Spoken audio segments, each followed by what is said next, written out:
What's up, Dougie boy? What you doing, buddy boy?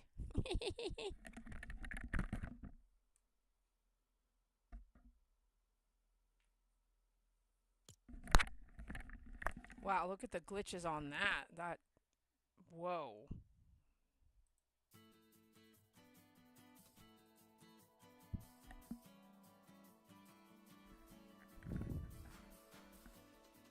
Look at their face. Seriously. We're not even in a game yet, dude. Crazy. Weird. Okay, here we go. MP, this one goes out to you. Hope you're doing okay today. Hopefully you'll join us here. Then we can talk to you for a little bit, lift you up. And I'm about to go live on the other channel as well. Here we go.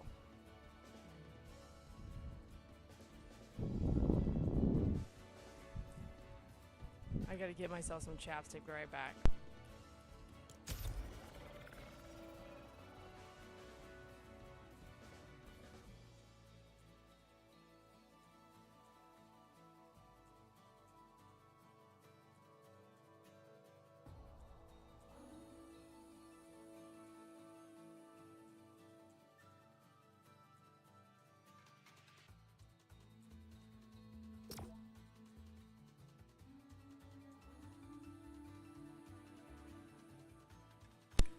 Let me see if I can try to... What's up, Marsha? Let me see if I can go stealth mode on my gaming. You guys won't even know I'm gaming, dude. Oh my gosh, Pastel's head is so cute like that. Oh. 2 cone heads in the house.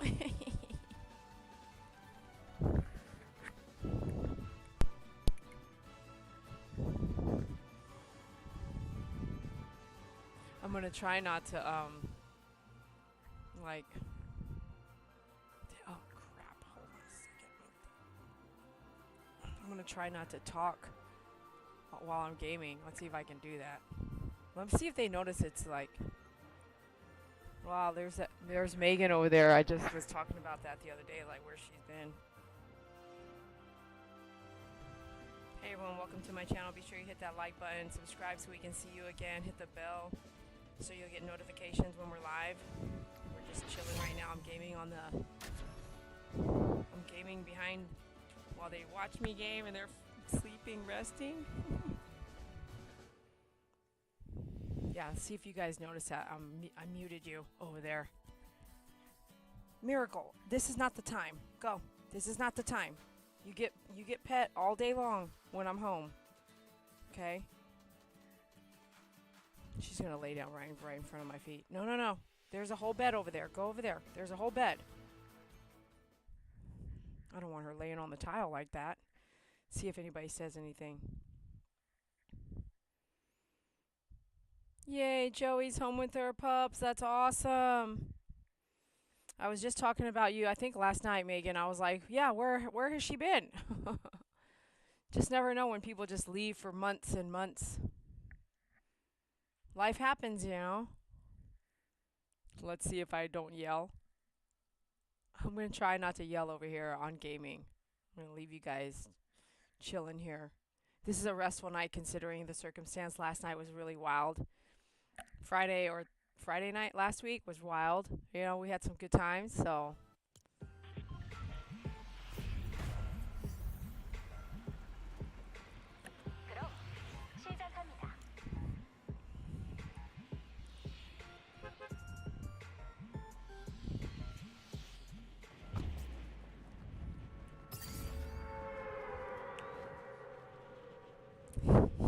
I'm trying to game quietly, which is really hard to do. Joey, how are you? Are you able to walk around and you're you know, what's going on physically? Would you share with us what's going on physically?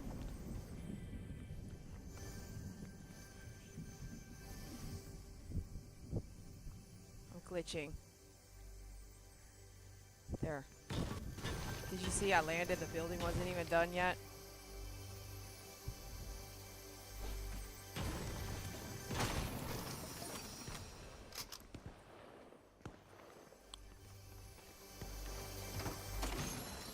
Okay.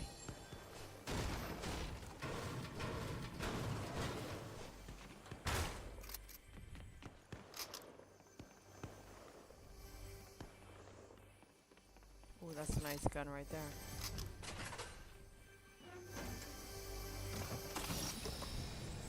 What's this? What's this?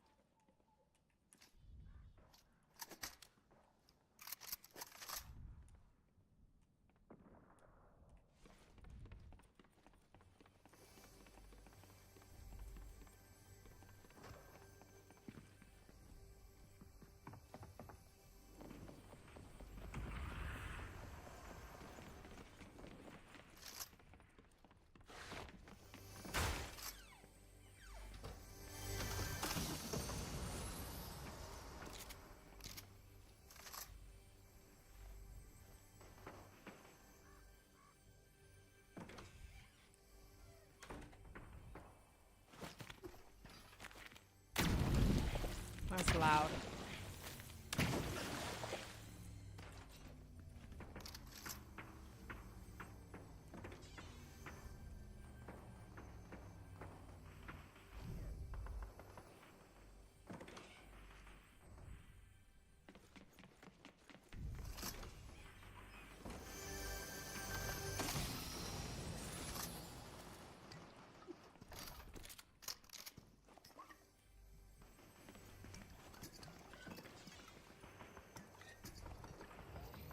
Nice. Really quiet, right? I'm kind of stealth mode.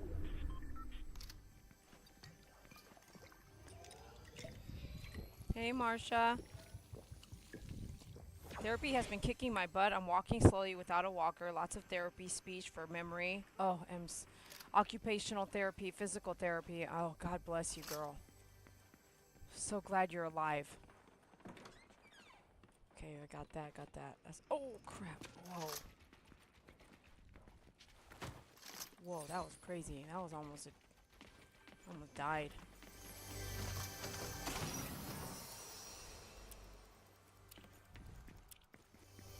Oh, I gotta go. I like this better, though.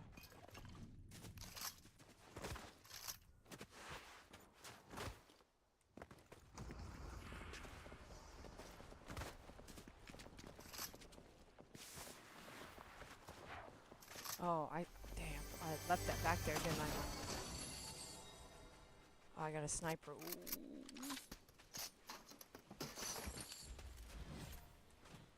I left the, what is it called? It's like a launch pad.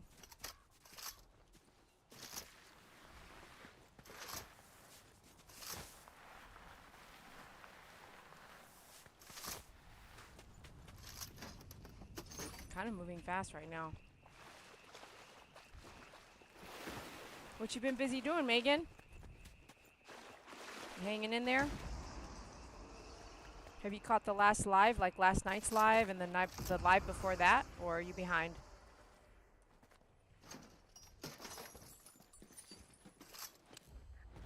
Okay, I'll make it to the circle here.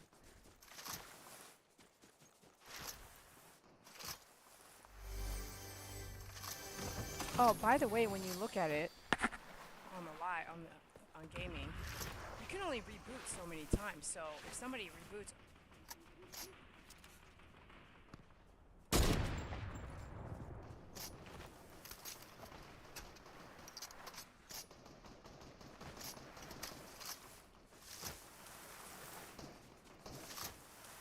I'm about to go in here. Seriously, nothing hit?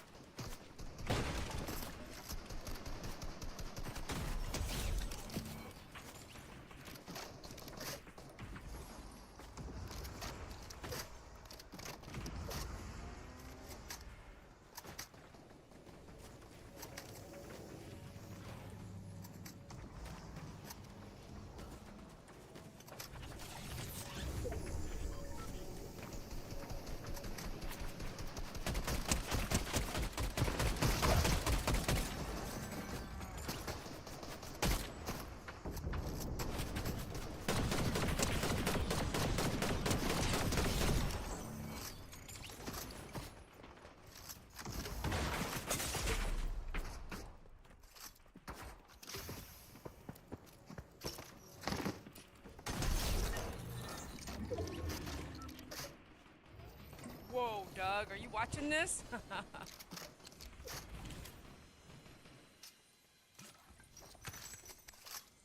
Did you see that? Come on, reload.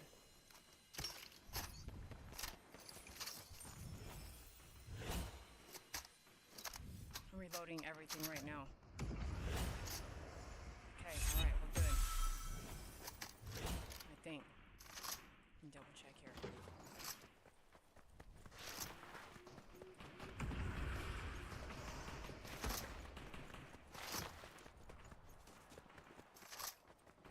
I'm doing that on purpose. I'm just running it.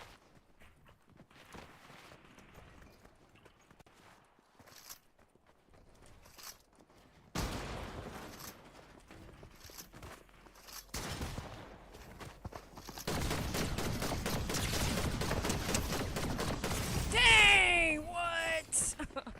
Shh! I'm trying to be quiet, guys. Did I freak you guys out? Oh, I got a reboot. Yeah! All my stuff's gone, though. Dadgummit. I had good loot, too. Oh, I gotta start all over. Oh, wait. Let me see. Yup.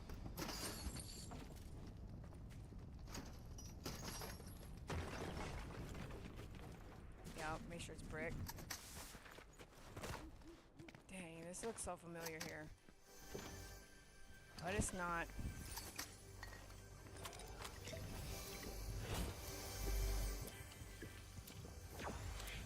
Oh, I gotta go again. Dang, hurry up, man, hurry up.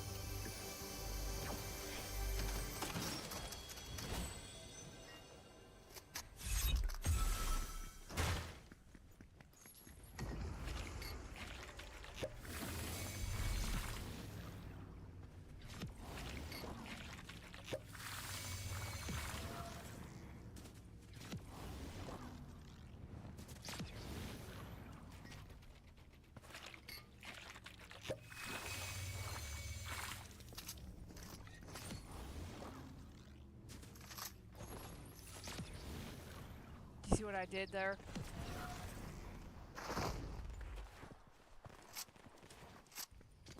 Oh, crap.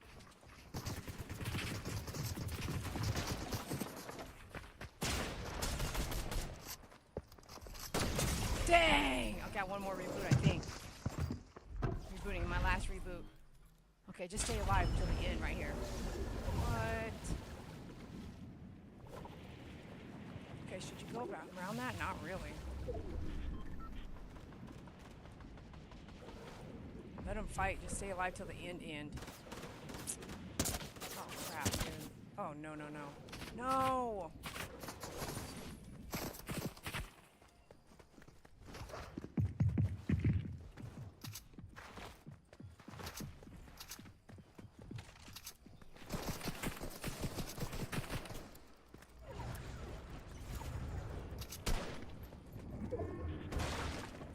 Oh, I messed that up now. Great.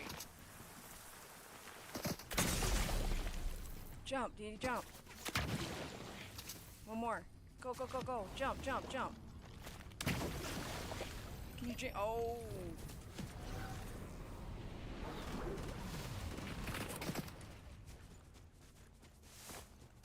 Get some loot, get some loot.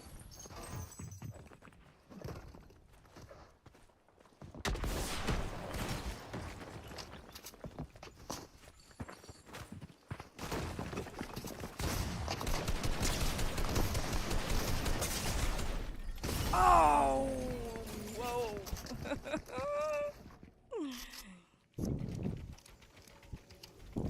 Dang, that was good. I played good on that one. I was glad I was recording it. Dang. Look how calm they are while I'm gaming. Isn't that crazy? They just know that every dog knows the household, you know? They know what you do, what you don't do, if you're singing or if you're dancing. You know, they know what you're doing. Dang. That was good, man.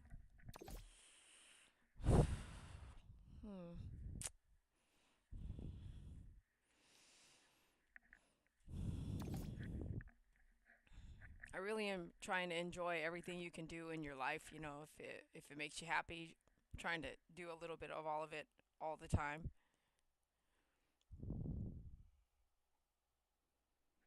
I changed my character, but right now it looks like a doji cat. Is it? Did you say cat anyway? I have to check this out. Hold on a second. No, no, I'm thinking of what you're saying and saying it. Hold on, Joey. It's still booting up. Hold on a second. Can't give away my name and everything. You know what I'm saying? It's private. It's a private thing. Laugh out loud. It's so private. We're live right here on YouTube. You know what I'm saying? Marsha, how's your arm doing? MP, are you out there? Pookie Puppy. Don't get me started. What's up, Pookie? Oh yeah, see I'm wearing let me see here. Like that. That's what I'm wearing right now. So pink hair, jumpsuit. It's pretty cute. Dang, I can't believe I got I can't believe some of those plays were yeah. Paradise Palms, Adobe. I think it's trying to be that place called Taos, you know, that we used to call Taos. I think it's trying to be that over there. It does seem really colorful and familiar, but it's not exact. Look at Pastel's face. She's so adorable. She's wearing a cone head because I've gotten really good at we go to the bathroom, wash her feet off in the shower now right after we go out, which is very time consuming. And then I don't want her to lick her feet. She started licking the other night. Remember I said she was licking her feet? That decomposite granite, this looks so familiar. That decomposite granite is this looks like Taos, Pookie. No, this is, well, it is a new game. It's based off of all the old games that we played. Isn't that crazy? You get like 1 or 2 reboots depending on if you come in. You get 2 reboots depending on what time of the game it is. Man, I'm starting to think this is that area I love. Okay. It is a little different, but it's way more exciting. Okay. Yeah, this is it, man. This is that Taos area. For real. What? It's named something different. That's weird. I don't remember this is the name. Is this the name? I'll have to look it up. I'm in circle right now, so that's good. Oh, someone's here. Dang.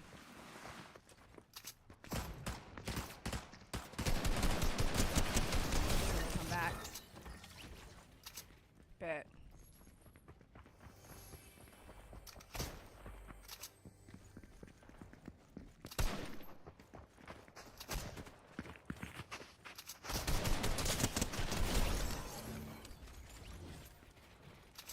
I need to take this med kit quick.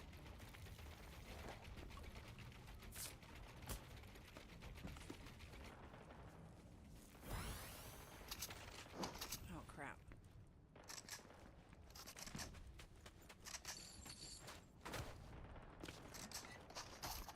I'll take that real quick.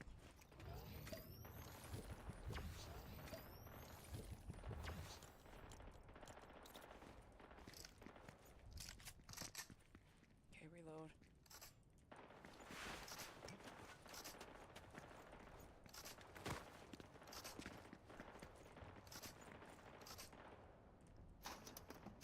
Oh yeah, I gotta get this gun out.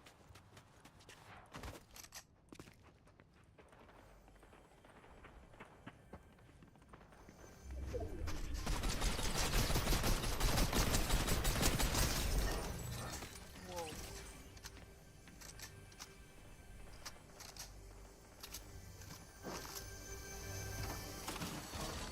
Oh, missile launcher. I gotta take that. I guess I gotta leave that behind then.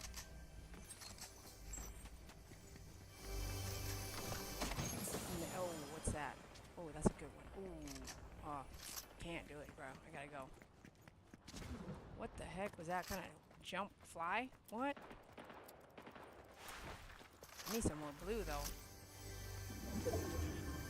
Ah, it's too much. Ooh.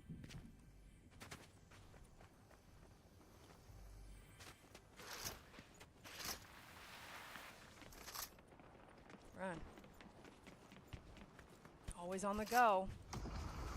Thank you, I am.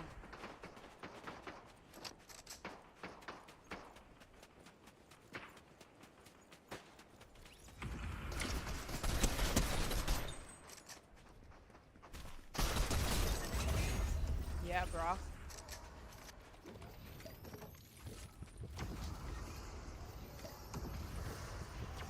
Go, Dee Dee, they're rebooting, bro.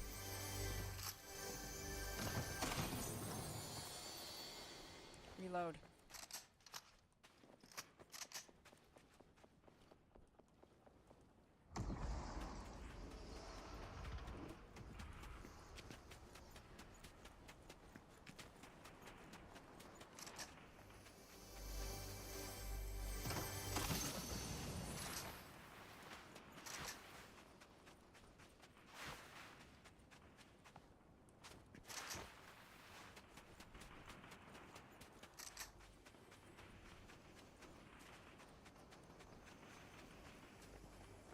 Oh, the chest is up here.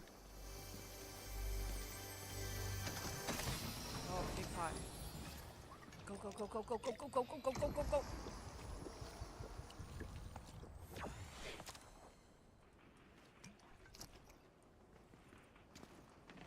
Nice.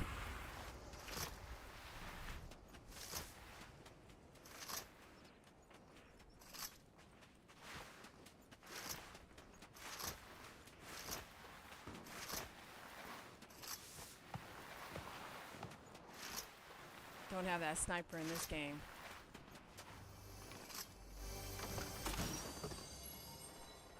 Oh, I do have a missile launcher though. Ooh.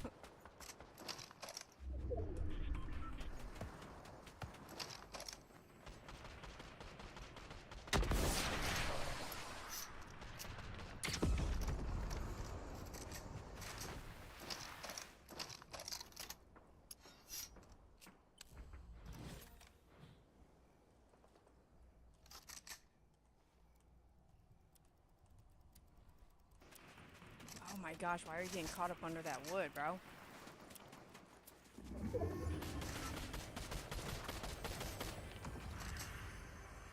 Oh, it's getting caught again. Oh, son of a crap hole.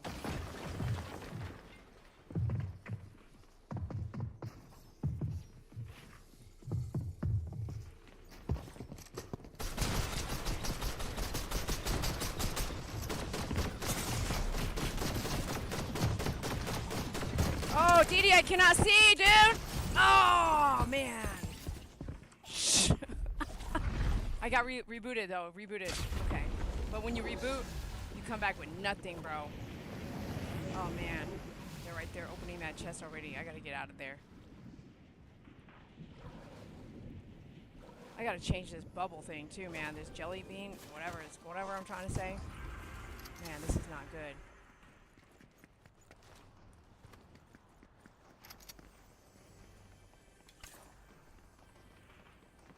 Go, go, go, go, go, go, go.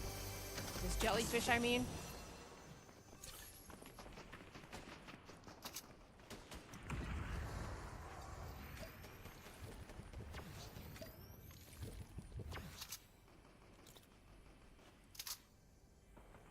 Someone's here. Oh, inside. Well, remember, Dee Dee, you want to stay alive. Hold on a second.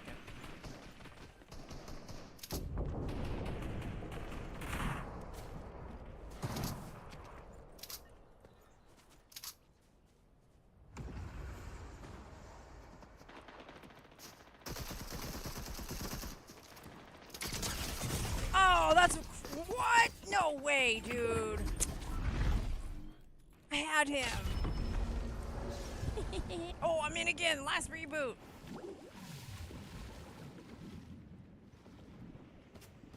Oh, crap. He's trying to shoot at me. Dadgummit.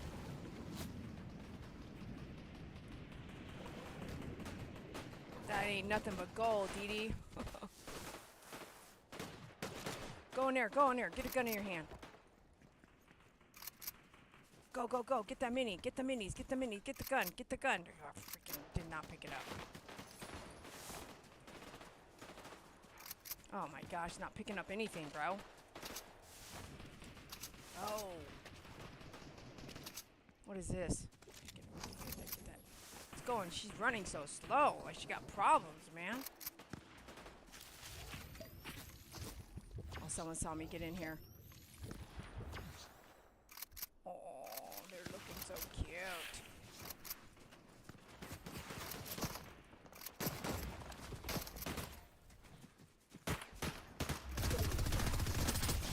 What? Why would you fight me with all that? Why would you fight me doing that?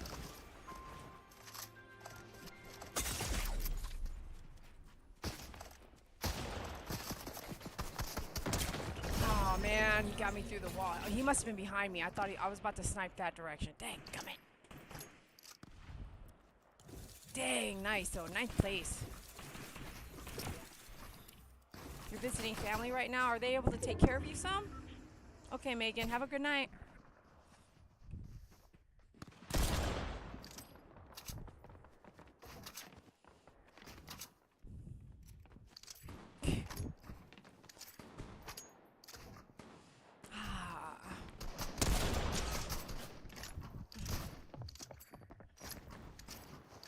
Got to hang out with Bubba today for a little while. That was fun. I don't see him out there though right now.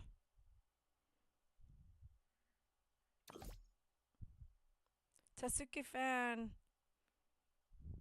Good to see you. Wonder how are you? It's been a long time. I have family in Taiwan, Doug, and Bubba is home, yeah. Oh, Bubba's home. You didn't know that? He got home like 2 weeks ago.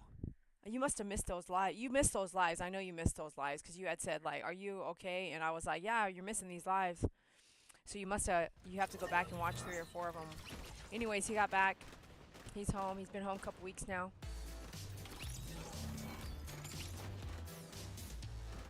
That's a song we know, right?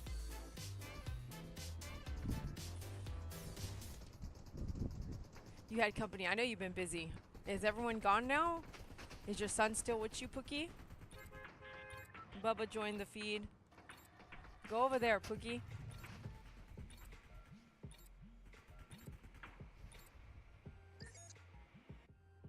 Oh, here we go. Here we go. I forgot what I was doing for a second there.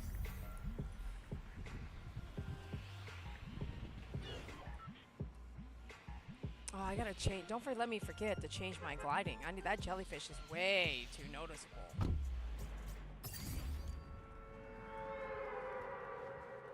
Oh, let's go back over here while we have it.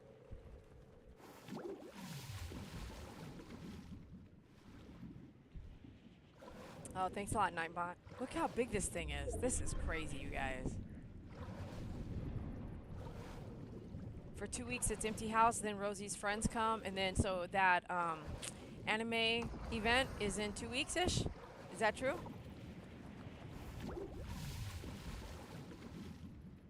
In the place that I picture, I don't have this water fountain that I don't recall the water fountain. That's why this place doesn't remind me of like. That's why I don't think this place is that place I used to call Taos, you know? That's not a gun, Dee Dee. That is. Ooh. See how it's picking up everything right now? It was not doing that a second ago. You know, that was really upsetting me. It's called the Renaissance Fair. Hey, some of these YouTube videos are saying like Vegas is dead right now. Is that true?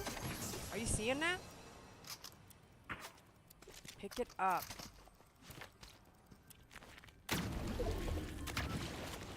Where do you think someone's shooting me from?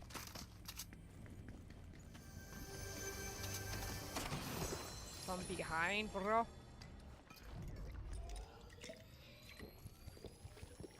Put this here, pick up a mini. Got that gun, and that gun. That's good. Change that to brick. See how I can build in brick now?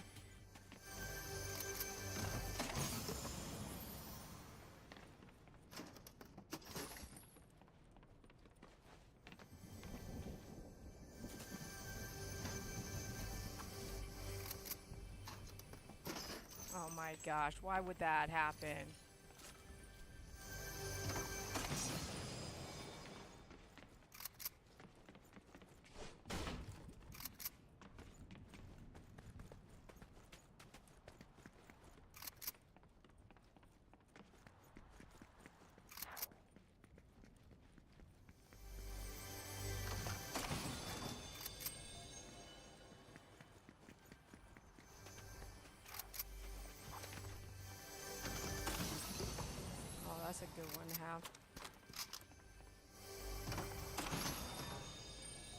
So is this. Which means that I should... Ooh. Did you guys even see that gold gun? I didn't.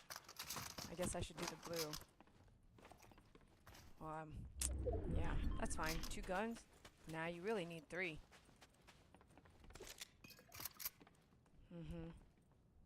This one is a what? Oh yeah, that's nice. That's definitely a nice gun. Okay, so I got that. Nah, we should get minis in here. Okay, let's go.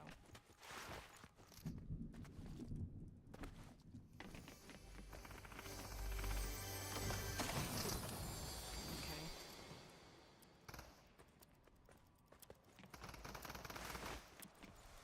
Tires go up. Boom.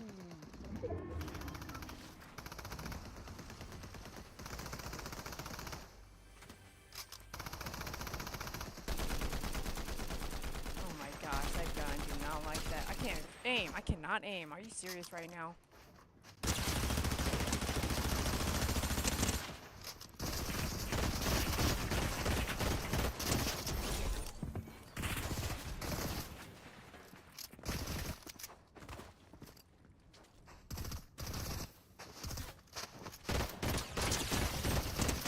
Yeah.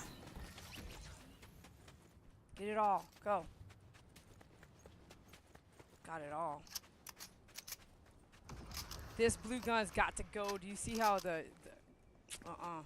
when you shoot it, the cock back is throwing me all off. The aim's horrible. I need to switch that gun ASAP, bro. I'm gonna bring this down.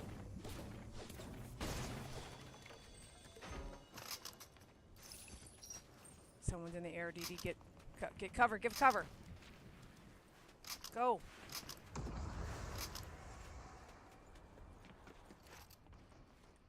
Look around. Shake my hand out. The hotel, y'all. The hotel I stayed in is closed for renovation. What hotel is that, girl?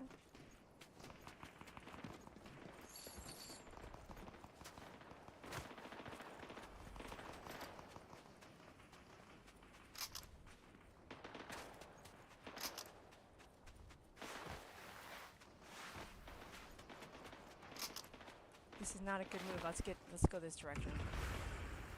The hotel. The hotel.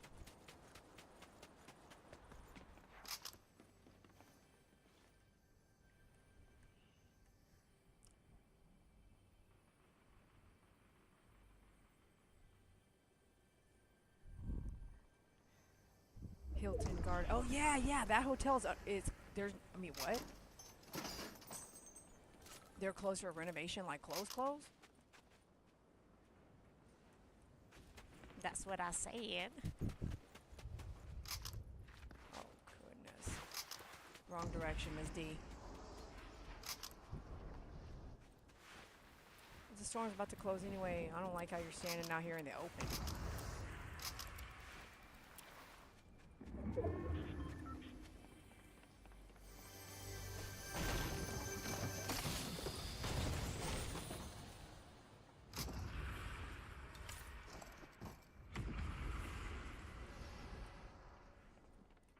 I like it right here. That's good. Oh, great. Someone's going to land right here. On top. Hopefully the bar will be done next week. Ooh. At least they didn't let your, those people lay them off, did they? Look at my tie. Look at him. Look at him. Oh my goodness. Look at him like this. Yeah, he's so cute. He is knocked out right now. What the? Hi, Yahtzee. I do understand what post you were talking about now, but it was a forward, you know.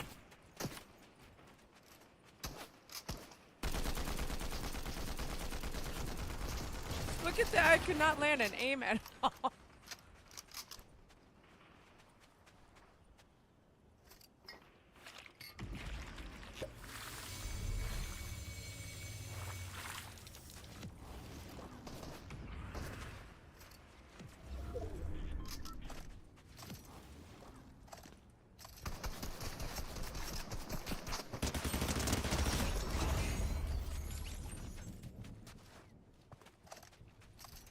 This one took forever to reload. Do not do that.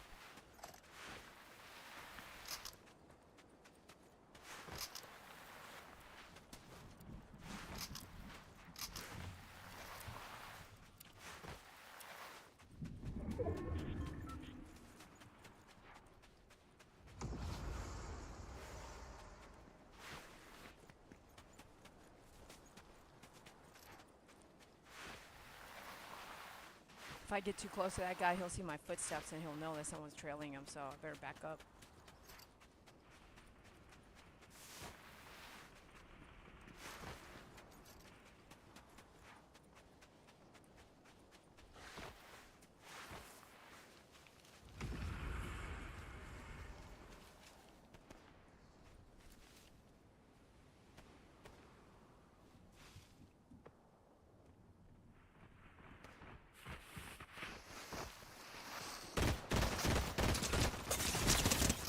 Dang, what? That's crazy. Are you serious right now? Dang, I lost all my stuff now. That's one thing I don't like, is having to find all my stuff. So there he is there. I think that's my stuff. That or no. I'm literally on another part of the map. I do see a bunch of stuff right there I want to go get, I think.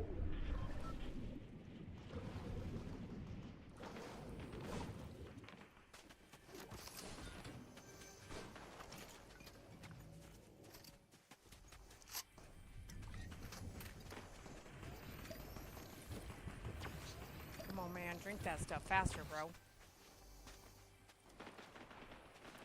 Oh my gosh.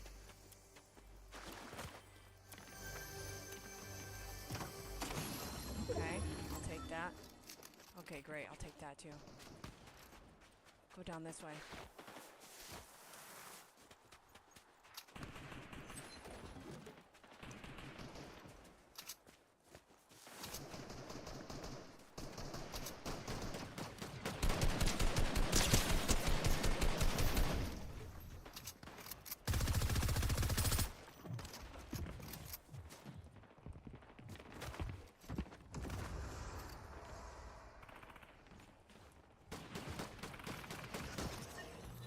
Someone just died.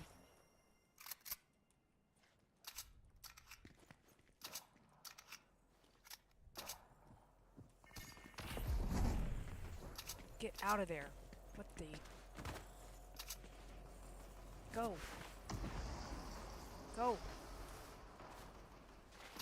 What the heck was that?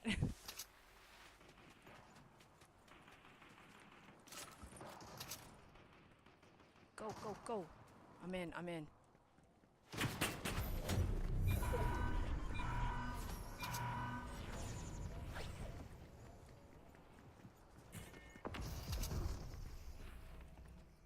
See what I did? I came back around.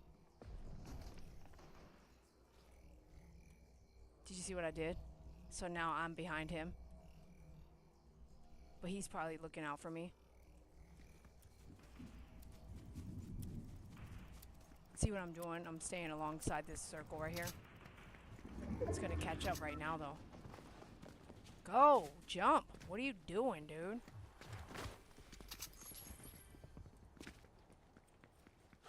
She cannot run. I don't know what their problem is.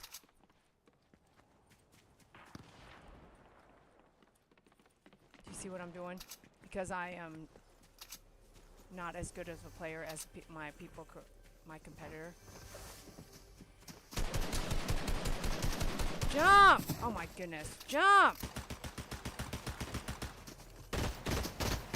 Go!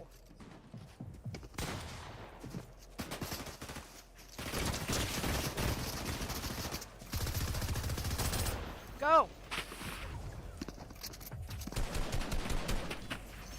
Oh yeah, she's gone. Go! Get out of there! Go! Go! What are you doing?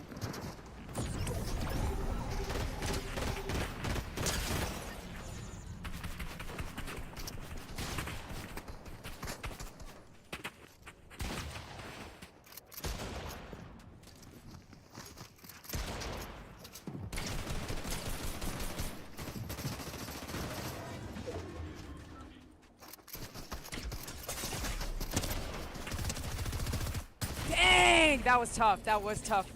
That was tough. Y'all know that was tough. It was like bang, bang, bang. What? Wow, that was intense. That was so intense.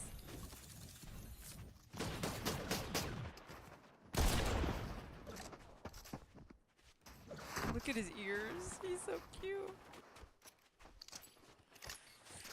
Wow, that was so good, man.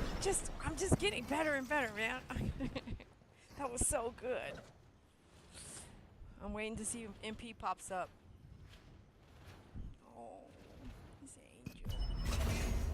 He's an angel. What are you doing? You look so cute. You been washing your face? Let's see what. MP, I just said that. Hey, girl. I was gonna message you, but I was like, nah, I'll go live. I'll go live on both channels for you. You got something over there you want to watch? Or you can listen to me game. I don't know. Hey, you home yet, MP? Which I doubt. But, good conversation. We can talk. Are you at home yet? Give you something to do. You could pick one or two.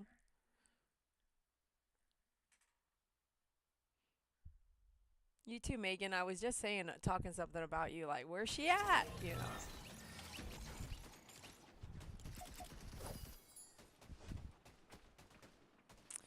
Oh, if you want me to post something so we can, that's fast.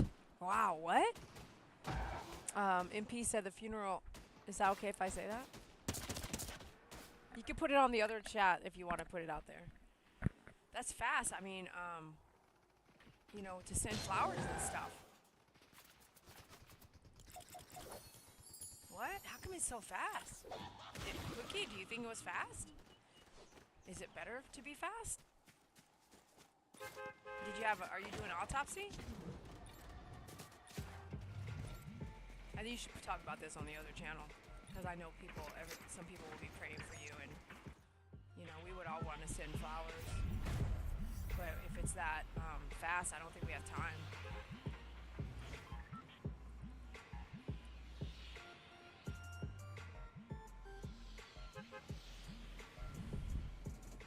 Yahtzee, how's the weather up there in New York? Are you in New York or South Carolina? That's sweet of you, MP. If you post that, just know everybody will see it, lovers and haters. But yeah, you're welcome to post that. I think if you post where the funeral is, then someone can send flowers if they want. But I don't know that it can. I don't know this. When you're sending flowers and the funeral is the same day, because I mean it's 10 o'clock at night. I don't think you'll get the flowers, you know what I mean? Unless the funeral home has their quote their own flower place, like the place my dad chose to have my mom's funeral. I want to say, what are you doing, Dee Dee? Pick it up. Okay, just do that for now. I saw that maybe they have an agreement with the company, but it's like, we can order flowers direct from them. So because of that, maybe they can make sure you get the flowers the same day. But if we don't know, we can't help. We can't do anything with flowers, you know. I don't know. Yeah, that's a good gun. That's good. I'll try it.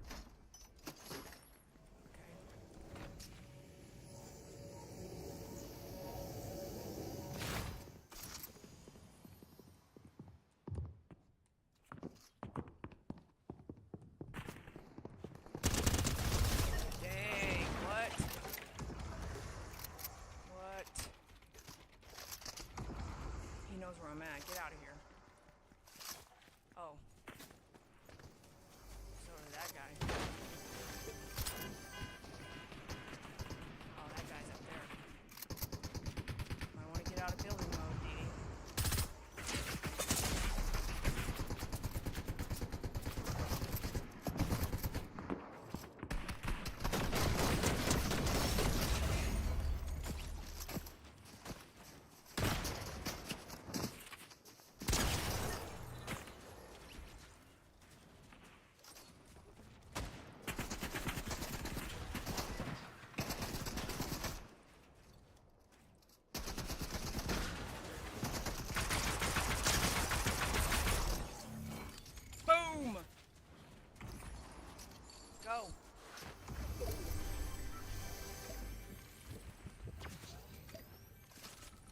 I remember that.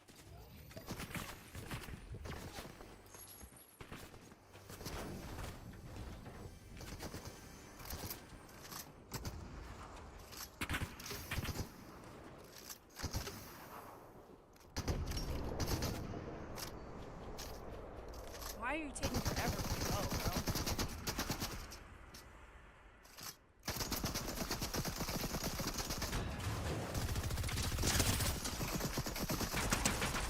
Yep. I got him, you guys.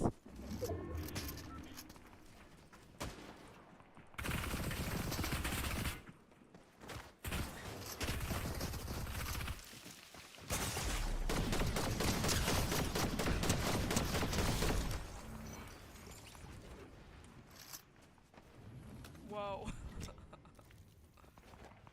Whoa, dude. What is going on here? I'm getting some help, I think. Yeah, I'm getting some help over here, bro.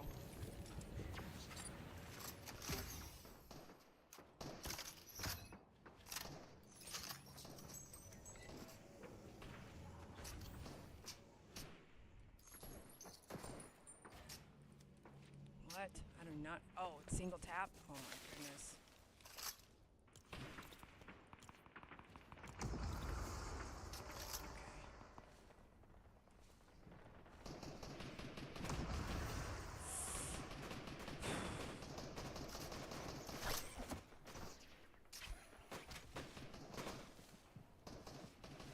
Someone's jumping around me here.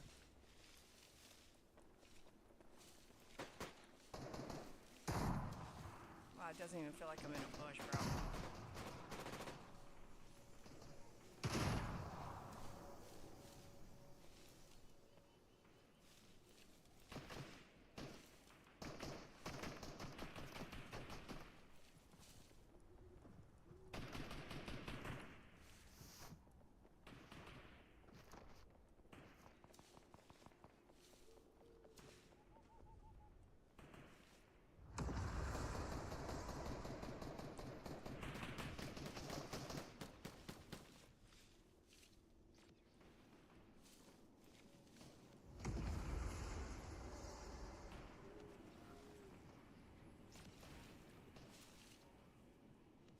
I actually need some blue stuff, dude.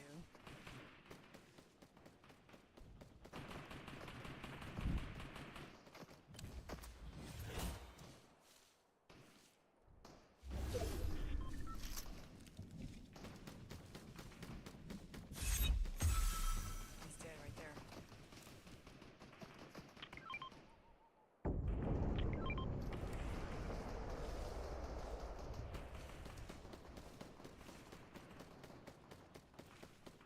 So that guy's still in there shooting right there. It's a war over here, bro.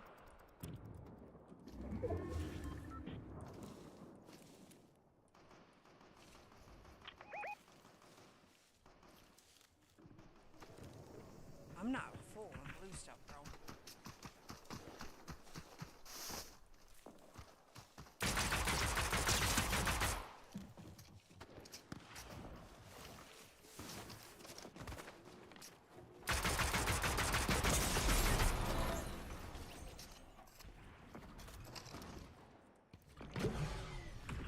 Is he gonna know where I'm at? He had that missile launcher. He was ready to. He's getting ready to use it.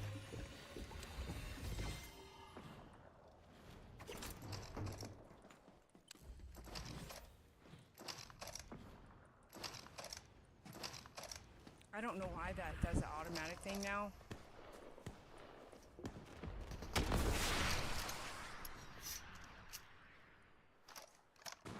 That's not where I wanted it to go.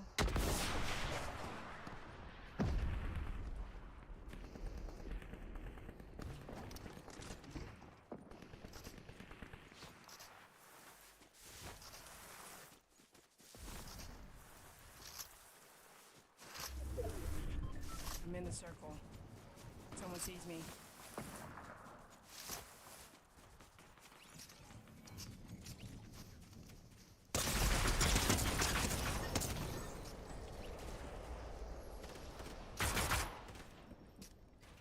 Drink it.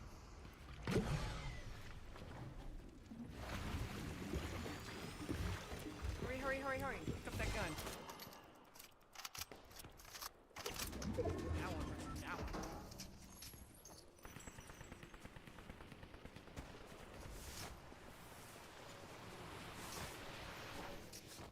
Oh my gosh, what the F?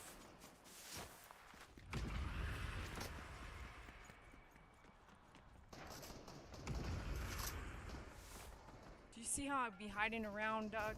This is what you need to do, bro.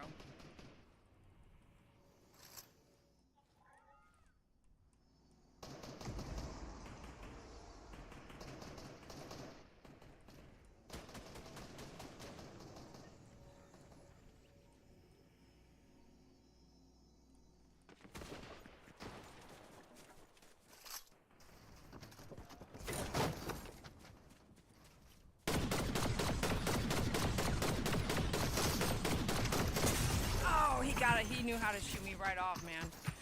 Dang. Gotta reboot. I gotta go get all my stuff again. Oh my goodness, Lord Jesus. What's that? All my stuff right there?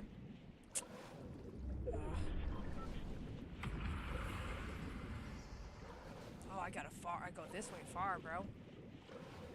Oh, I'm not gonna, I should just go back there, I guess.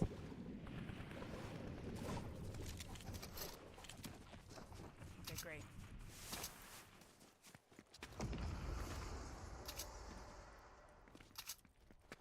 I ain't got no blue. This is not looking good for me.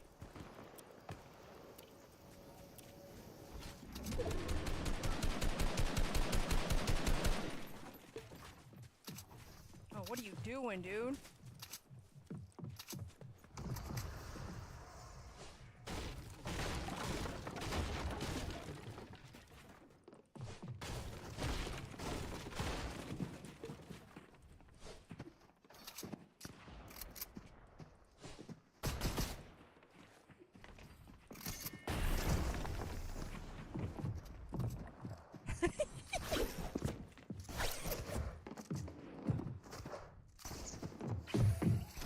On the circle, dude.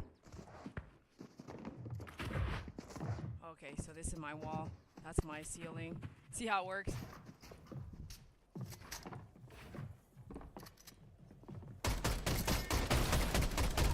Oh, he threw me in this freaking storm, bro. Smart, though. I never have those on hand. I don't have any builds, see? I came back with nothing.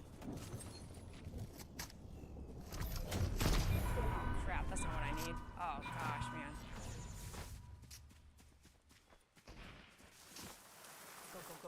Go.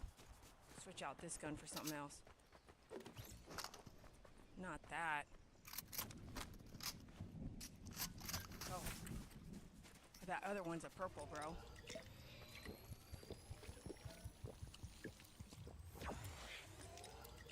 Where's everyone at? There's only 3 people left. That's what's up. What? Go get that purple gun. Go get it. Yeah, get that purple gun, man. Pick it up. Get this freaking thing. What the heck, man?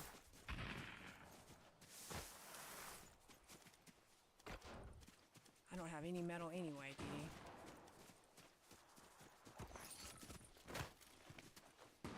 There's the metal. Grab it. Go left.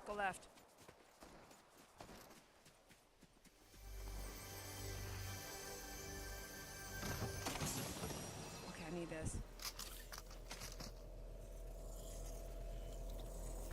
Go. Swim. What are you doing, dude? I'm looking at you. There's 2 people left. Me and her.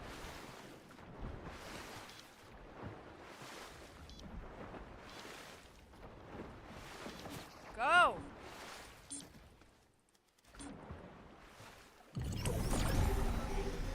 Reboot's disabled.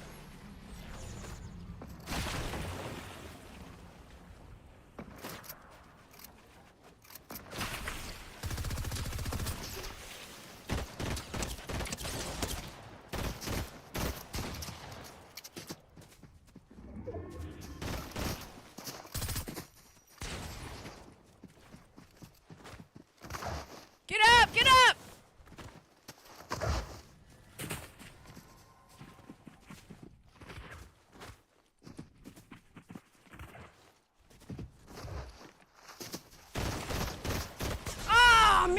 my gun! What? Dude! KG, what's up? What's up, KG? Oh my gosh! That was crazy! What? I had that! Son of a crap hole! Dang it! That was so good! Oh my gosh. Okay, here's the deal. Here's the deal. Stay alive to the end, okay? And then I get two. Oh, not at the end.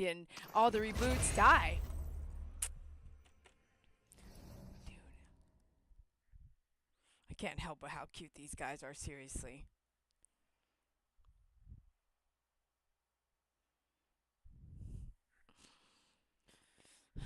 We all love you too, Yahtzee. Don't you think we don't? Thank you for those hearts. God bless you, MP. I know right now is tough. Did you answer about the funeral being so fast? Just feels like it's so fast.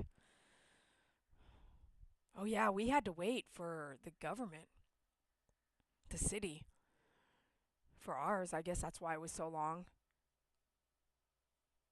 And family had to fly in, you know, even though they flew in really fast. It's true.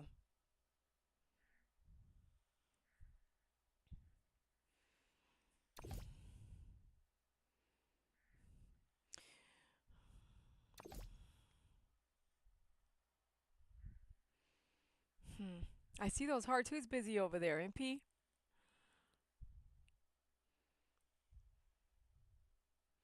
You guys all were able to get together. Like, you know, funerals are for the family to come together and people that care. But what I mean is, like, everybody jumped that moment, you know, when you guys found out. Everyone was in their car. And am I right when I say everyone was driving distance? Yeah. Are you, oh, obviously. I was like, I still keep thinking, are you at home? Can you game?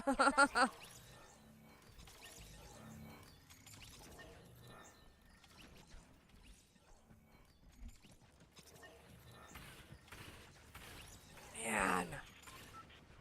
I had that last game, man. I had that. KG, what's up?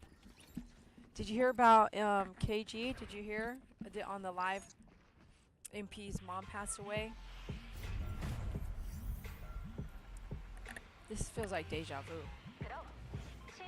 And we love you back, Megan. You definitely got to watch. Which live was it? 2 nights ago, you guys? Yeah, not last night, but the night before. Definitely got to watch that. Oh gosh, look how busy this is gonna be. Are these buildings done being made? They don't even look done. Oh great. I got one of those guys on me. Didn't I say I was gonna try to stay alive?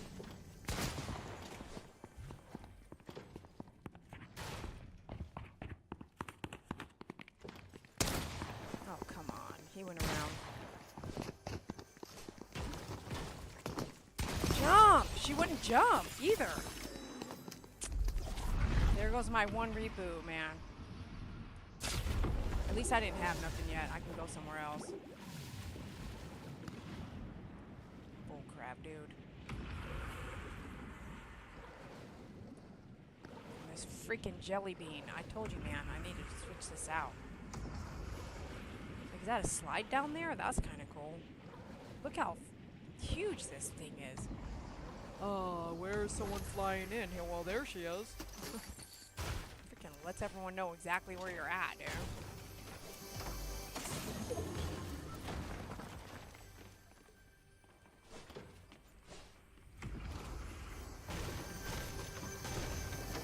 See, you hear those sounds? People are already rebooting, bro.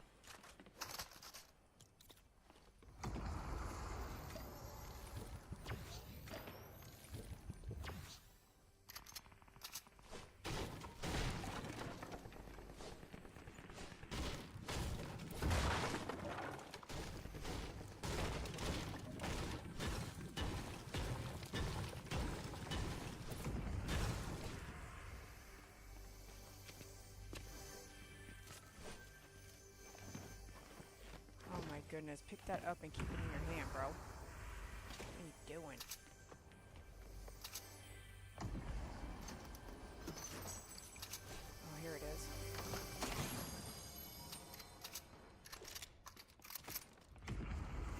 All these windows mean someone can tell you. Tell that they can see where you're at.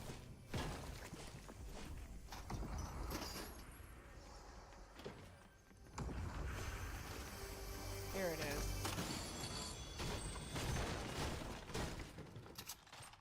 Rifle? No.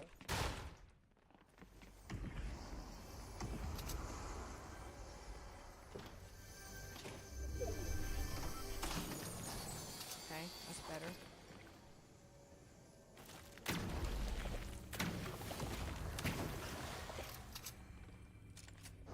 Okay, that's better.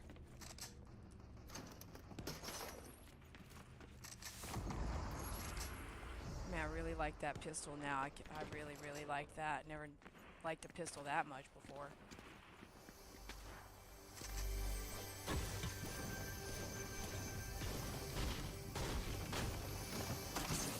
Okay, I like this gun better than that one. And there's a big pie. I can finish that. Okay, there's my minis. Okay, great. And just so you know, having an assortment of other weapons means that you don't use all the same ammo. So if you only have a pistol, then you can use all your same ammo pretty fast.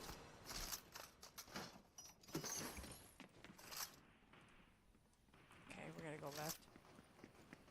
And zigzagging through places is better than just walking straight, because then you could possibly use a structure to catch a bullet for you. Flying in the sky also gets you caught dead pretty fast, because people can see you coming in, especially if you have a jelly bean flying around. Freaking ridiculous.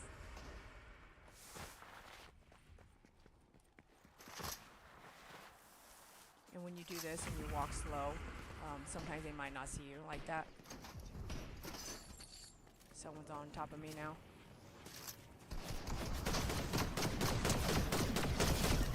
Get all his loot right away.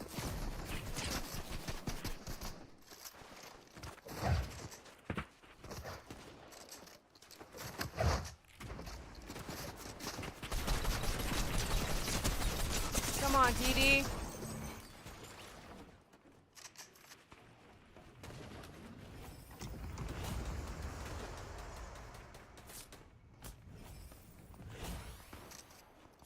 Someone's watching me. I hope they're... I don't know how it works when they're watching you like that.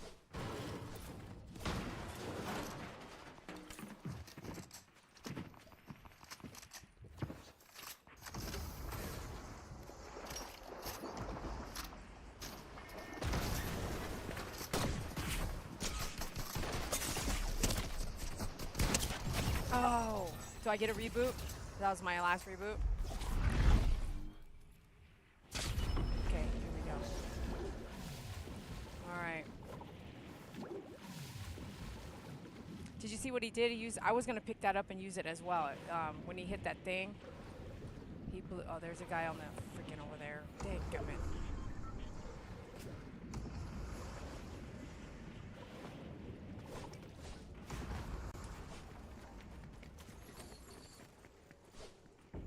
See, he didn't want to pick that up.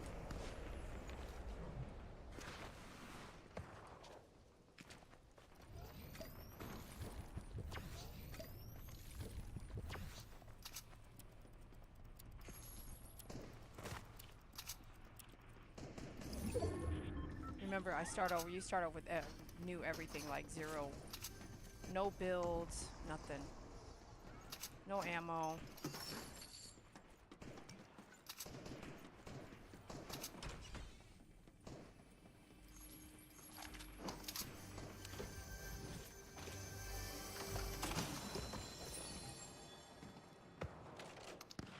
I like that gun over that gun.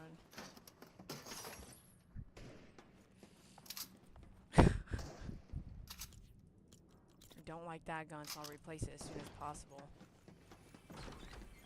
Need to make sure I can get out of here, or I'll get lost in this tunnel.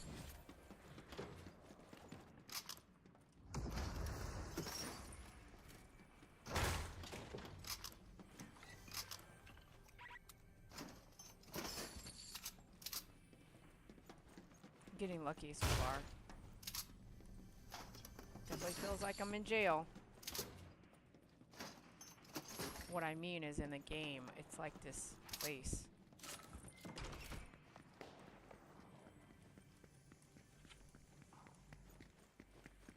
Oh, is this place... Does this place, like, fall apart and stuff like that? Is that how dangerous this place is?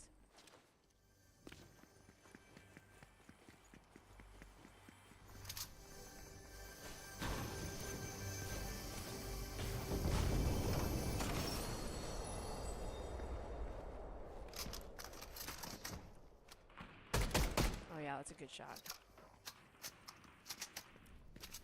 At least until I get something else.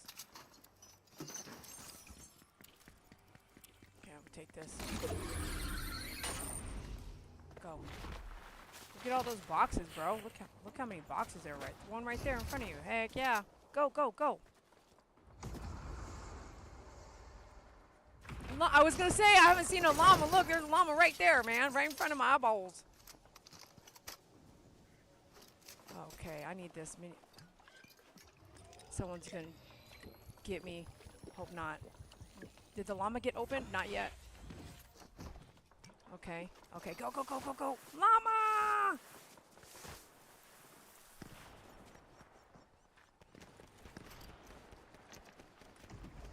OMG. I was literally going to say that. I looked up and there's a llama. I'm telling you, for real, that was not an accident. Okay, I don't know if I should get any of this stuff. Nah, that's good. But I got all that ammo and everything now, the building. Am I full on? I'm full on everything but wood. See how that works? That's awesome. I don't know that that's the gun I want, but... There's a guy over there and a guy over there. Oh, I'm not in the circle. Go this way.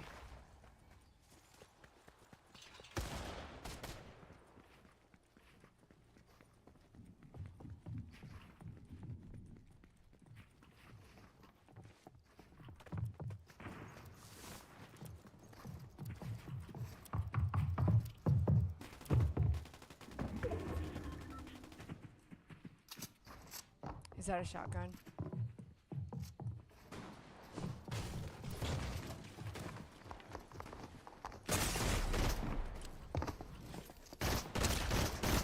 Dang, I could not see him, man. He was wearing that. Did you see that skin?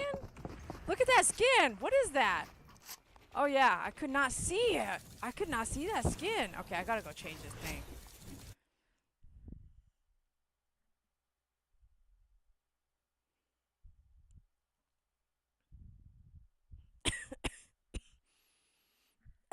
Excuse me. I know, KG. David was so good at spotting the llamas. I don't know how he could do that. That tells you that those llamas are actually planted in the map while you're flying. It's already, like, out there. To be able to, like, spot that, it's just crazy. That's just crazy. Okay, let's grab this, claim that. I'm still glitching. There's definitely some... I have to update something that I don't know how to update. I have to sit and mess with it for a couple hours. Maybe I'll try to do that this weekend. Look, it's glitching. David, quit, man. It's crazy. Look. Look. Look, here's my mouse. That's how glitchy it is right now. That's crazy. Is that an accident? Okay, let's go in here to our locker and change this the way... Look at this thing. This thing is huge, man. This is too much for me. Man, I can't believe I almost had that win, too, man. What? Let's see what this does. Ooh, those are that's pretty. Okay, that's saved. Yeah, that's cool, huh?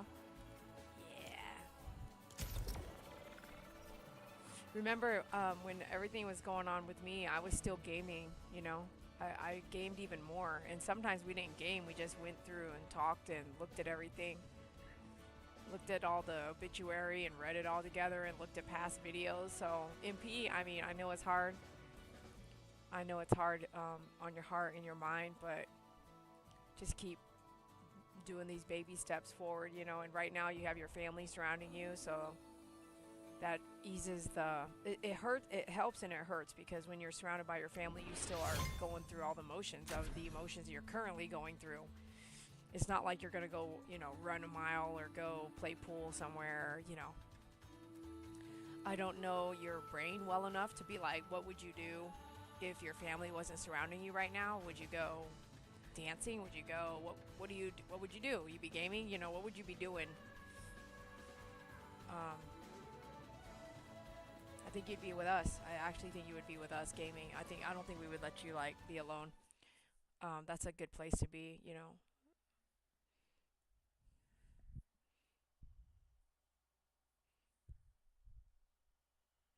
How you guys doing? Thanks for joining my channel. It looks like my phone's about to die. If you guys want me to stay on longer, can you guys let me know somehow? And if so, I'll go get my charger. Phone is pretty warm. I could let you go here. 71 minutes. Wow, time flies, doesn't it? Yeah, your phone might die. I don't think it'll die yet, but hopefully it'll let me know. Here we go. Here we go. You guys can do a small donation if you want me to stay on. Let me know. That way I can just let you guys go. It's Friday night. I mean, what you guys doing? What you guys doing on your Friday night? Let me know in the live chat or the chat below. What you guys doing on your Friday night? That place is so colorful over there, but I don't trust it. It just feels like it's gonna it looks like that one place where I don't even figure out where to land. Looks like that one place where it the floor falls out. The maze looking place. Oh, look at this. See how it didn't pick up that gun? I don't like that. It's like it's just hit or miss.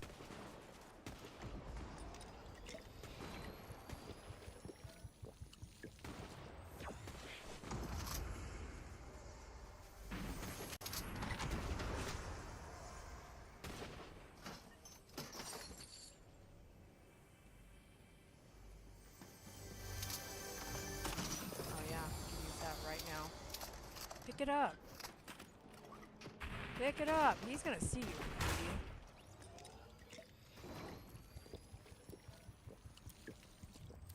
Okay, great.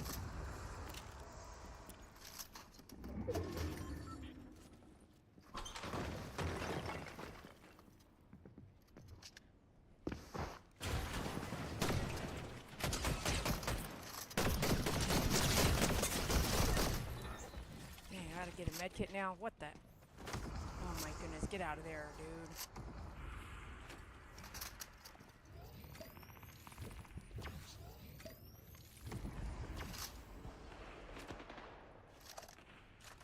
Okay. Okay.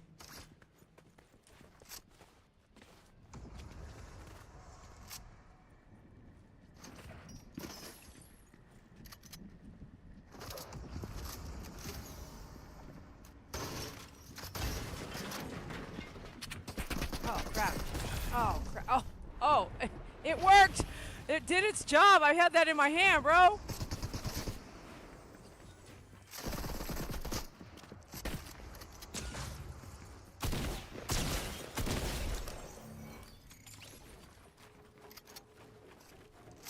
I can't pick up stuff fast enough right now, dude.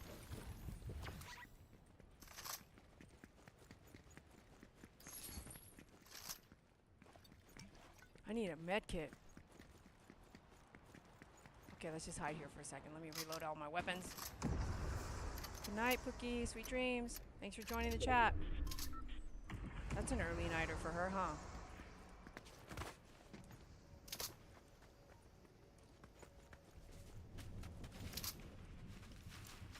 I say early nighter. Who knows?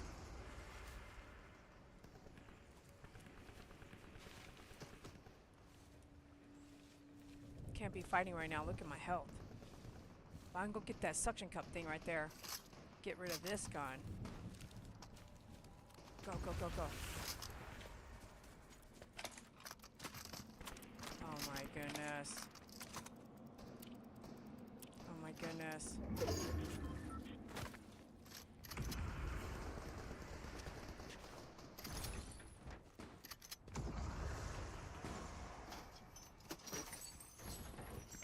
go this way anyway.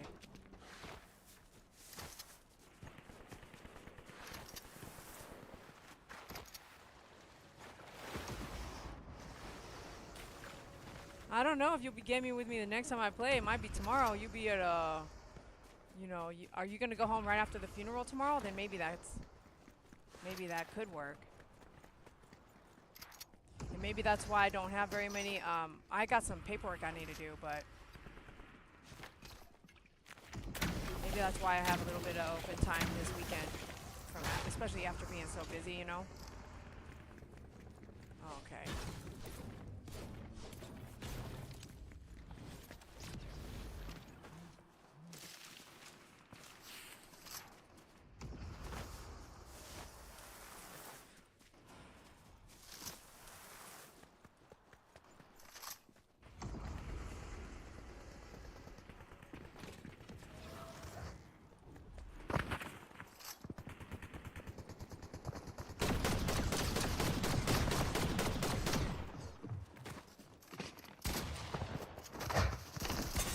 Oh, bullcrap, man. I had the gun out and shooting when he did that.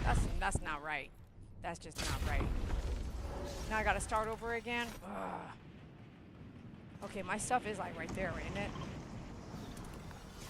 That's where we were at, right? Get that loot over there, though. Let's go over here and see what this is. Shoot, that looks like my loot.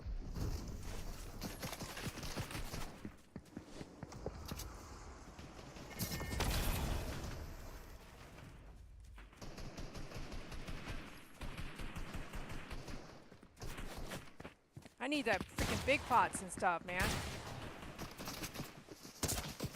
Oh, I didn't even get to... Dang, it was too slow. That was my last reboot. One more. I thought I was supposed to stay alive, man. What's going on here? Okay, my stuff's right there. Oh, that looks like good loot right there. Let's take a look.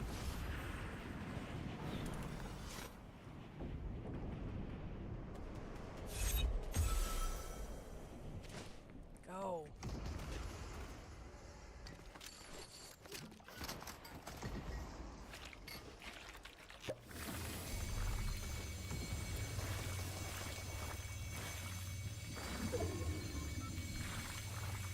Everyone's looking at me.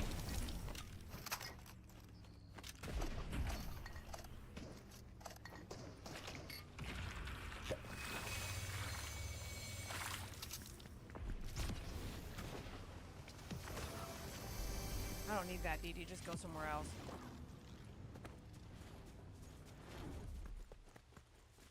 You do need builds, though.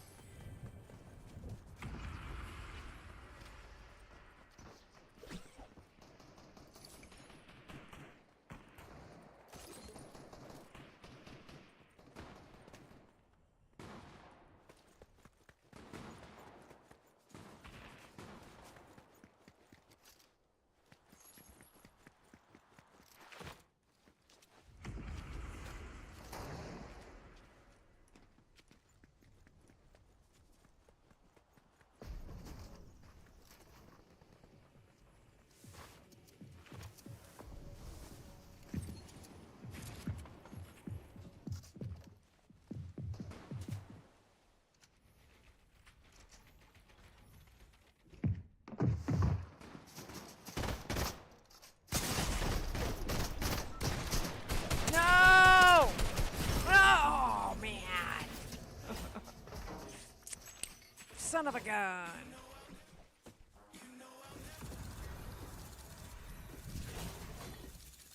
It is a full bed. Alright, I didn't get any answers, and I'm going to let you guys go on this side. Love you guys. Have a great night. Sweet dreams, and we will be seeing you this weekend.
It's still kind of early on my time. After this, I need to, and I'll play this game, and then I'm gonna go get my phone charger. And then I'll do maybe one or two more games, and we'll let you guys go, let you get some rest. And then, just in case, I end up gaming tomorrow night as well. Hopefully, you guys can hear me. Oh, yeah, here we go. Here we go. Wow, I'm having a lot of fun though. But I don't like having to I gotta figure out when you die, how do you figure out where you are at so you can go right back to your goods if you want to.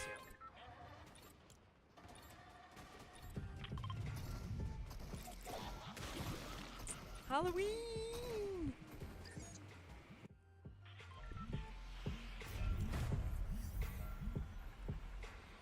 Haven't looked at the sunset at all. Ooh, look at those purple clouds.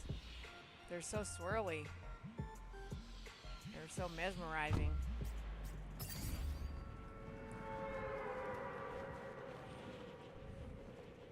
Oh, look at that pool over there. You guys want to go over to check out this pool? Oh, someone's already there? How's that possible? I'm not going to make it to my marker now.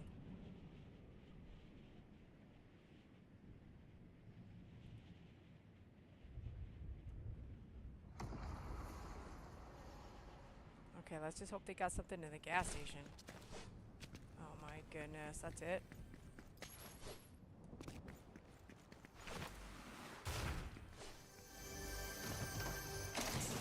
Okay.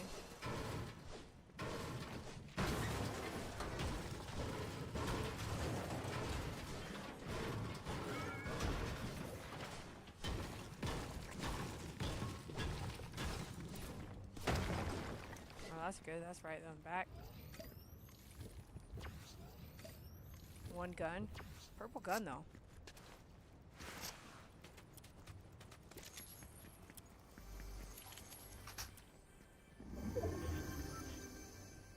Pick that back up.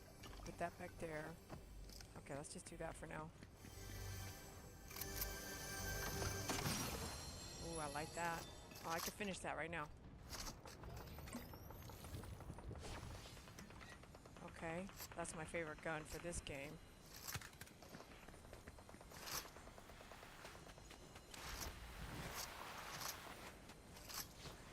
That's a flyer thing. I'm always glad to have it, but I hardly ever use it.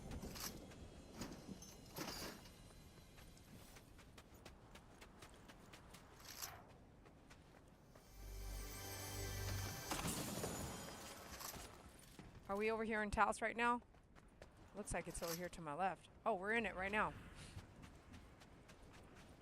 Ah, nice. We made it over here.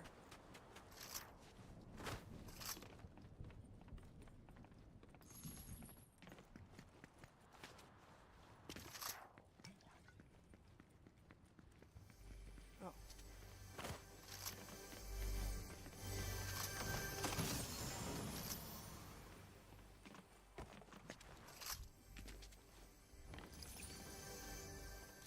What shotgun is that? Dang, man. I want it all, but I gotta go.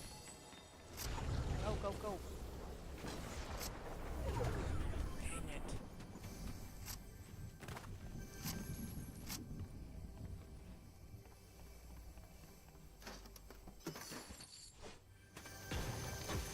"28 seconds, we gotta get out of here." Oh, wow, look what I just found.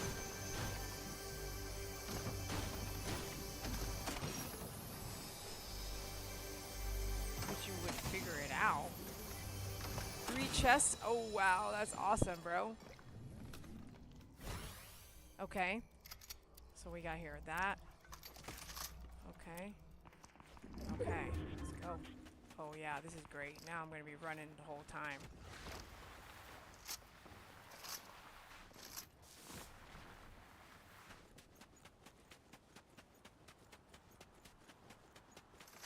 Not bad, not bad. It's not too far.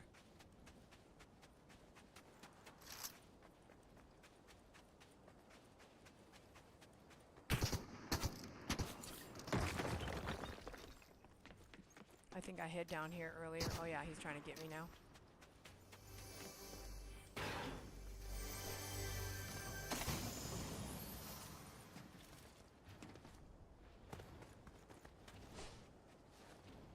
Where'd he go?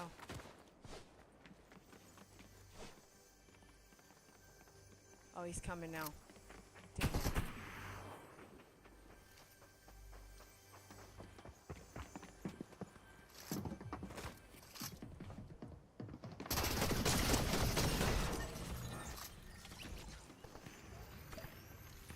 I got him.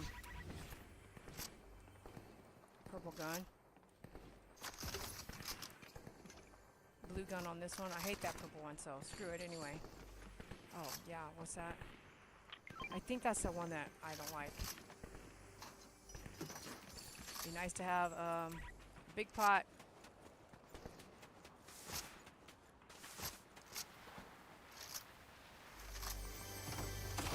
Big pot would be nice.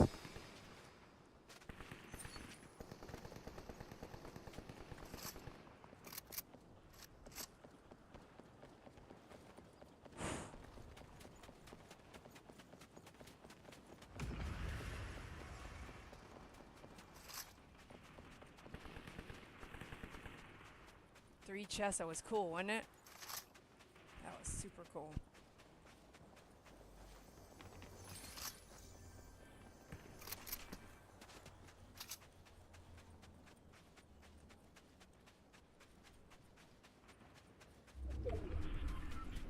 Big pot, we need a big pot. Okay, I'm full on ammo.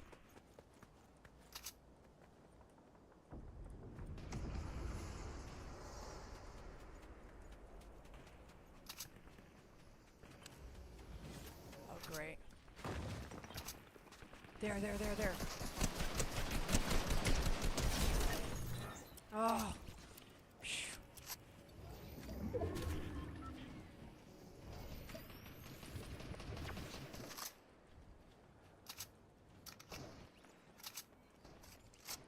$17, it's not, it's kind of by end game, I guess.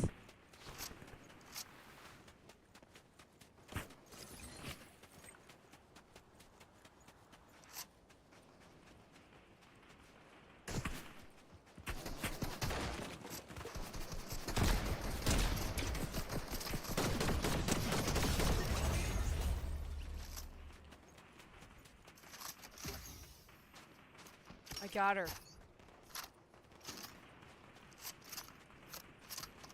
Is that, I need something blue, bro.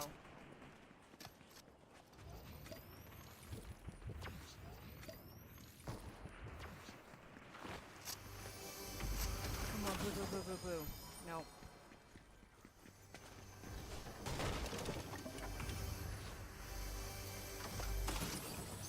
Oh yeah, right there.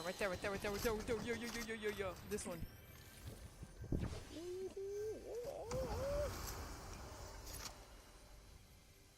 See how I'm behind this couch right here?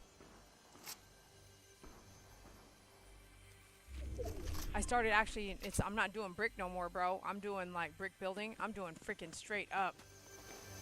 Oh, there's a big pot. Dang, there's a chest though. I'm building with metal, man. That's taking a while to break that down. It's it's freaking awesome, dude. Okay, I'm full. I don't need any more ammo. I need to go win. Let's see, that's full. I'm full now. Okay, we need to just go fight now. It's over, bro. I'm just kidding.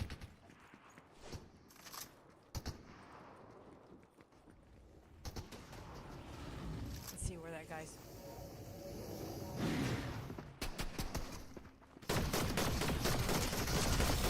Bro.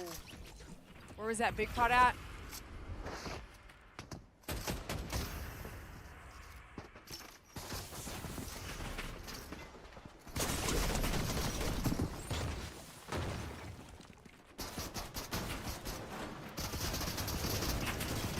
Oh, I died, but I gotta reboot. Dang. Okay, it's by let's see where I'm at. Yeah, see, I just don't know where I was fighting at, where I was at. Not over there. I'm landing on wood. I gotta start all over, you guys. I was full on everything, bro. Oh, go over there. Go.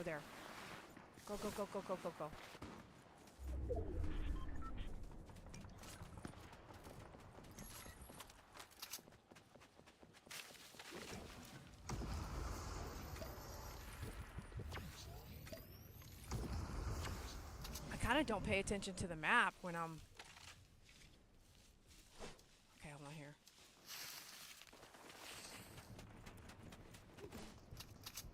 Okay. Okay, this was good.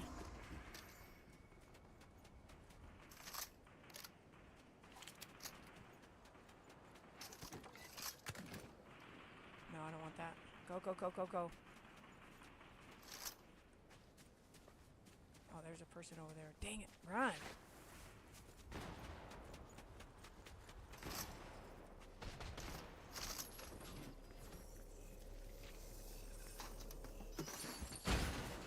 Oh, I missed it. I didn't mean to do that.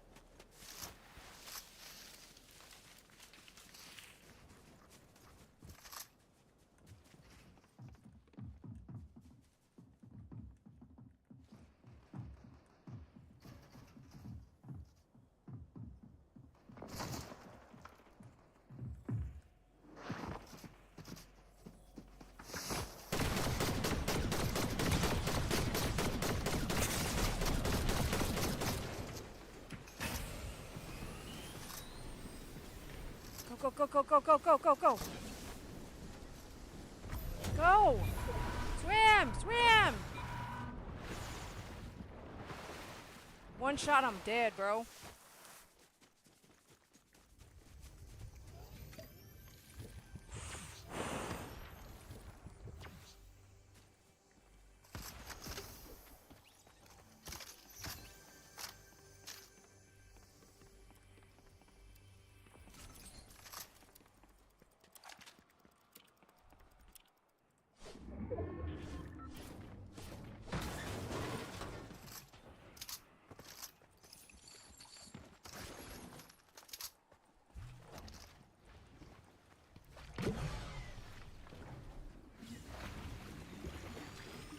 Cannot believe I'm drinking this out here in the middle of freaking out here like this.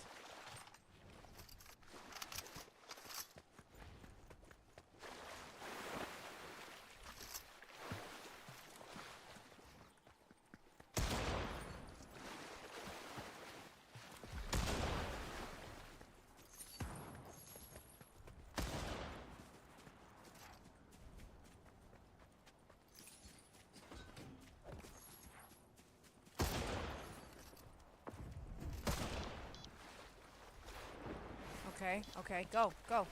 This is no more reboots.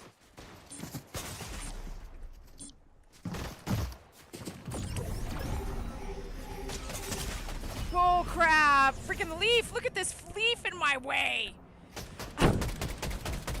Son of a crap hole! Miracle, what you licking? What you licking your feet? What's wrong with your feet, huh? Dang! One more game, you guys. One more game. We're gonna go sleep. Is this intense as heck or what?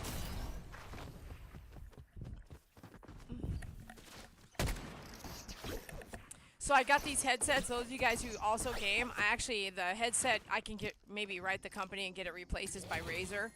The headset works great, but the skin on the headset on the outside, the fake plastic or whatever, it started chipping away and peeling away about 6 months or more ago. So I use the dog up stand cover, the cheap one that we sell, and I have it covering the earpiece. So if you need some, please let me know. Purchase from us. It's at myfavoritegroomer.com, or actually, I don't even think I have any on there. Dogupstand.com. It's the actual dog up stand small cover. Look, it fits my earpieces like perfectly. Isn't that crazy? So I got it covering, and it's softer than what the original. So if you have a nice headset but the earpiece is all jacked up, let me know. Or even just text me and let me know, because I can sell it to you and then also just send it to you in a small envelope, which is much cheaper than $10 for shipping and handling. You know what I mean? It is a great hack. I was like, because I found the original box. I looked around online. I looked for a cover for the earpiece, which is $20 or $19.99, $17.99, a cover that you can order. And I was like, do I have anything that can work? It was either the dog upstand small cover, the cheap one, like the cheap ones, not the ones Betty made. Those are like huge. The dog upstand cover or the nozzle cover, I think would work. The nozzle cover that we had made, that Betty was making for me. So I was like, man, I'm like so grateful. But do you remember when I would itch my ears a lot? I think it was that black stuff coming off. Like whatever toxic whatever. I haven't itched my ear since I put the covers on. Thank goodness. Remember I would itch my ear and itch it inside and all that? Isn't that weird? I'm telling you, man. I've been watching a whole bunch of like research scientists, doctors, YouTube, and we are surrounded by toxicity. Clorox, hand sanitizer, I mean like our detergent. I've been slowly shifting out all my soap and gonna slowly shift out some of my detergent. I'm gonna slowly shift out everything, bro. And now that if I use the dishwasher, which is like once a week, if that, once a week, twice a month, something like that, what I'm gonna do is I always, since once you know, then it's up to you to make some changes. If you know something is wrong and you still do it, then when you get sick, you cannot ask why. So if we hate cancer, then why aren't we? Where's the sun, bro? How does this look? What is this? What is that? What is that? That was crazy right there. We're missing something here, buddy. If you know that something's toxic and put it on your skin, check this out, dude. Okay, hold on. I'm going to lose track of where I'm at. Ooh, I know where we're at. Look at this. We're at the football team. Oh, gosh. I bet it's going to be busy. Pleasant Park.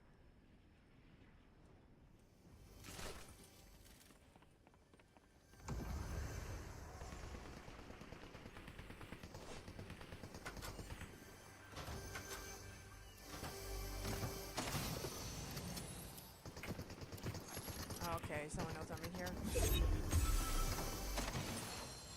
Okay, take that. Pick that up. Take that. Oh, take that.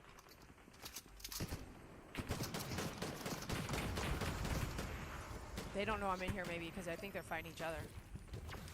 I think I need guns right now. I'll go out here and get some kills. But this does feel like Pleasant Park for real.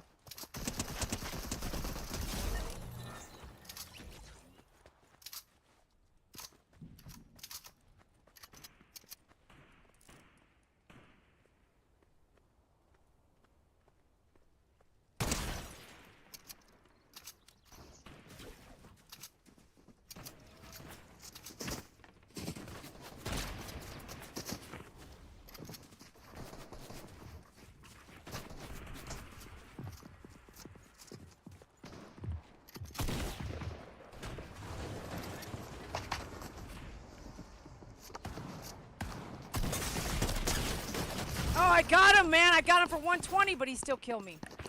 That was a good shot. That was a bunch of jumping and shooting and all that stuff. But his jumps were faster than mine. See, hold on here.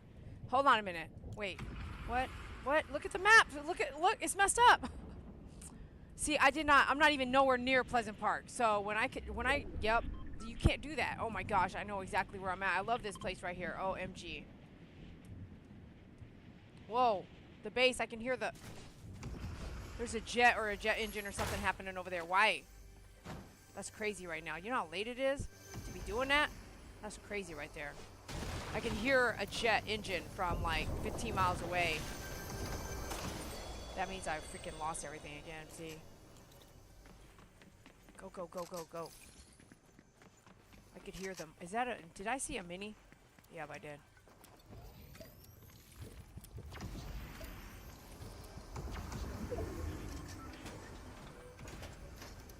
People are over here. Oh, so they're getting spawned back over here.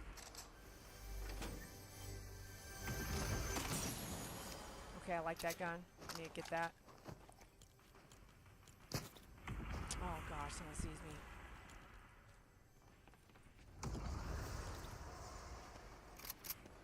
Okay. I don't need to use my builds. I don't have enough builds to do that right now, Dee Dee. Come on, what is the deal? Okay, I am for sure glitching. This is ridiculous.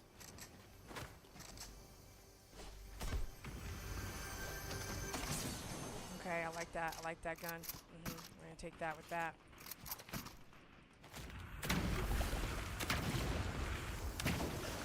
Okay.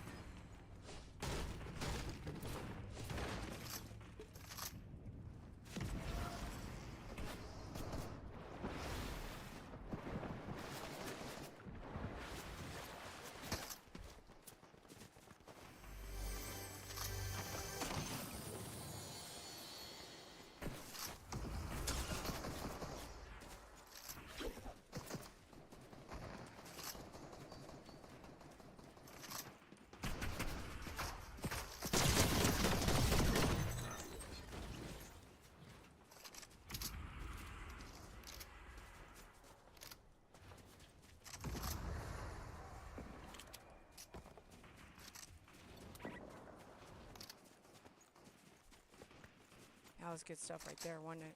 So he thought he was chasing me.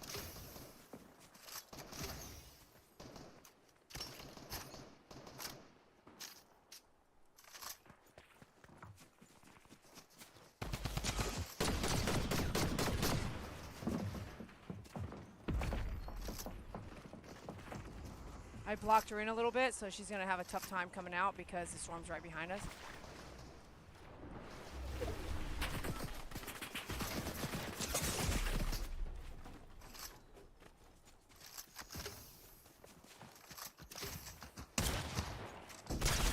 Dang! Ooh, so good stuff. There's some good stuff. You seemed like it was. I fell asleep before your life. Oh!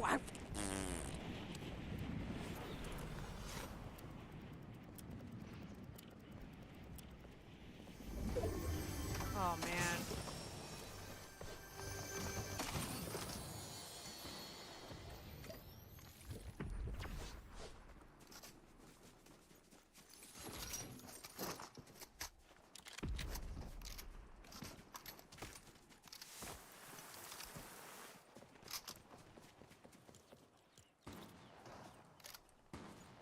Oh, yeah. Here we go. What?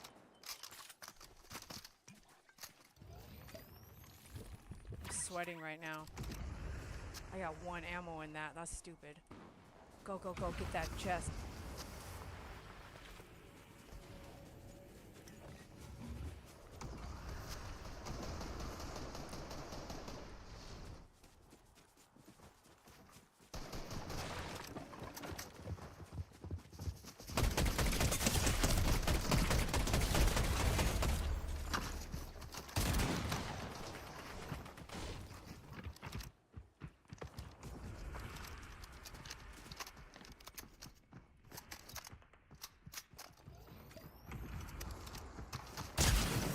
Dang, I freaking was shooting, bro. I was so shooting, man. Woo! Sure wish I had my friends. Soon enough we will. Soon enough we'll be gaming. So I guess I could tell you a little bit about last night. I'll just say it went good. I could complain about some things that were kind of like way off. I feel like I broke even until I took some. Let me make sure you guys can hear me. Son of a mug. Oh, I can't move my mouse. Can you hear me right now still? Oh, yeah. Can you hear me? Yeah, you can. So, hear me out. This is public to everybody, so I want to be careful how I say it. But I was supposed to do this event. I did the event. I show up just like the guy, Scott, that does the other event that we did Friday night. I showed up at 3:40. I showed up at 4:45 because of the dogs. I wanted to not. Hold on. Okay. I wanted to not. Anyways, it's a long story, but I did everything Scott did. Showed up at 4:45 to set up. I got kind of like was questioned and then re-questioned until the point I even told the owner, I was like, you know what? I don't really need to be here. This is me volunteering my time. I'm like, I'm good. I don't need to be here. And then she shifted her attitude real quick, like, and was like, okay, no, it's not that. It's just, can you just not set up the alcohol until later tonight? And I was like, dude, I don't want to get here at 8:30 and then everyone's here and everyone's moving around and and that's exactly what happened. So I set up my space minus the alcohol, which is the whole point. I went up there to set up that whole bar. So I had to go back up there at say 8. I left my house at 8, got there at 8:30 and set up the bar while the band was already set up, but the band singer and the two band singers, the husband and wife, they were just sitting there walking around the open door. And I was like going back and forth. And one time he stepped back, 11, he said 11, size 11 shoes. He steps on my foot. And I'm like, why are you guys see I'm trying to set up? Like, why are you playing around this doorway right here? I have to go through it and put all the alcohol, all the alcohol you saw, I had to put all that up there. And I was like, why are you, if it were me, I would be like, oh my gosh, let me help you. Or how about this? I don't want to help you, but let me go stand over here by my equipment so you can go back and forth 20 times and set everything up. So I get everything set up. I have a decent night. I was told by that teacher that he wanted me to buy limes. He wanted me to buy stuff, and I have not yet gotten that. So because I didn't get that money, he told me to buy sweet vermouth, uh, dry vermouth, olives, limes, lemons. I got that, right? And I got it for myself if I had to use it. But he didn't give extra to buy it. He didn't pay me back yet. I pray to God that he comes through, because what he said later was, I think you guys caught it, right? He came over and said, hey, anything the band, this is towards the end of the night. He's like, anything the band wants, go ahead and give it to him. And I was like, so that's like on you? He's like, yeah, yeah. He never did come back and square up or make me feel like he valued my time. Like for me, today I texted him midday and said, hey, just wanted to recap because I'm not going to go to class. I'm not scheduled for another bar event. I was like, "Hey, I had a great time, but I want to recap because I'm not going to remember this by next week and I'm not going to see you for like 5 or 6 days. So, if you wanted the vermouth, I got it for you. If it's fair, I at least pay for one of them and I'll keep the other, but I can't return that stuff. And then the other stuff he told me to get, I took it back today. So I went and dropped it. I went and refunded it. And so I that was $33 for this other handful of stuff. I got two things of olives, um, bitters I did not even use.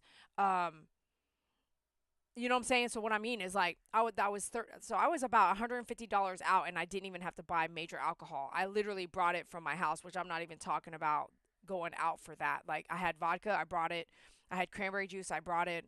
I had but I bought like stuff. I bought some fruit. I didn't use it all because I didn't even have time to chop it all up. Um, but I brought some stuff back, $33 worth. I'm waiting for him to pay me for the vermouth stuff. And I'm going to bring it to class next week and say, hey, you told me to buy this. Are you wanting to buy it from me? At least buy one bottle, or are you gonna take, like, are you doing a major donation to cover what the band drank? I mean, I would have squared up already. You know what I'm saying? Don't say things you want done and then don't do it. So that was my feeling on it. What I said in the text was to make it like a sandwich, like positive, negative, positive. So I was like, I don't mind ever do like if you ever need it, I don't mind doing it. It was super fun for me. I did bring in some donations, obviously, and most people took care of me. Really, to be honest with you, the band really didn't. So if the band got stuff, they really didn't donate. And what's funny is that the band actually has a donation tip jar. That big gold thing, that's a tip jar. And I was like, see, so if you are waiting, if you're wanting tips, then you have to also live by that standard, don't you? You don't, but for me, it's like if I'm expecting tips, then I should give tips too. In my mind, I'm like, you know how you like you're set up to, please tip me for if I'm doing good. So if you are getting drinks for free and you don't even tip that person, everything you drank, someone bought, you know?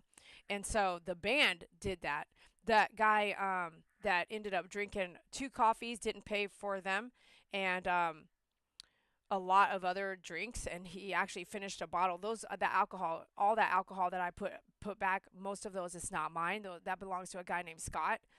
He had this one guy. He had drank the whole bottle of it, and I was like grabbing it to stock it, and I was like, oh, it's empty.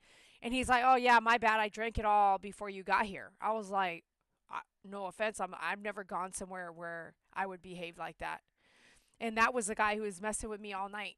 And it just goes to show, like, just because someone's like flirty or messing with you doesn't mean like that they're a good person. You know, I would never show up at your event and like just right here, oh, like, oh, check it out, there's a bottle of whiskey, let me just like drank the whole bottle. I would never do that. I would never do that, you know? So, no, no, I'm good. But I learned, you know, and next time I won't do any shopping for someone else. But I haven't, well, I won't do shopping for someone else. Doesn't matter. I'll tell them, you got 20 on you? And then I'll take the 20, and then I'm better by giving change. If you don't want to go ahead and cash at me now or whatever. So I ended up telling the teacher, I said, hey, today, right? I was like, hey, at least everything I just said, but I was like trying to wrap it up. And then I sent my Venmo to kind of be like, hey. And then I sent him the picture of how much the vermouth costed. And if you read my comment and you actually read it and take it in, it just says, I had a blast. It was fun. Let me know if you're going to square up. Basically, are you going to buy both bottles of the vermouth? Because that was for you. If you're not, at least buy one. And then I didn't even mention what he said, which he was going to take care of the band. I just let it go because some of the stuff that he was drinking isn't even mine, but the coffee was, right? I just know better next time because it was my first event, and I really wasn't like remembering what I put on the menu. Coffee is $2 a pop, and he had two. And he did do a small donation in the very beginning, but he also got he got every drink, and he kept coming back for more. That one guy.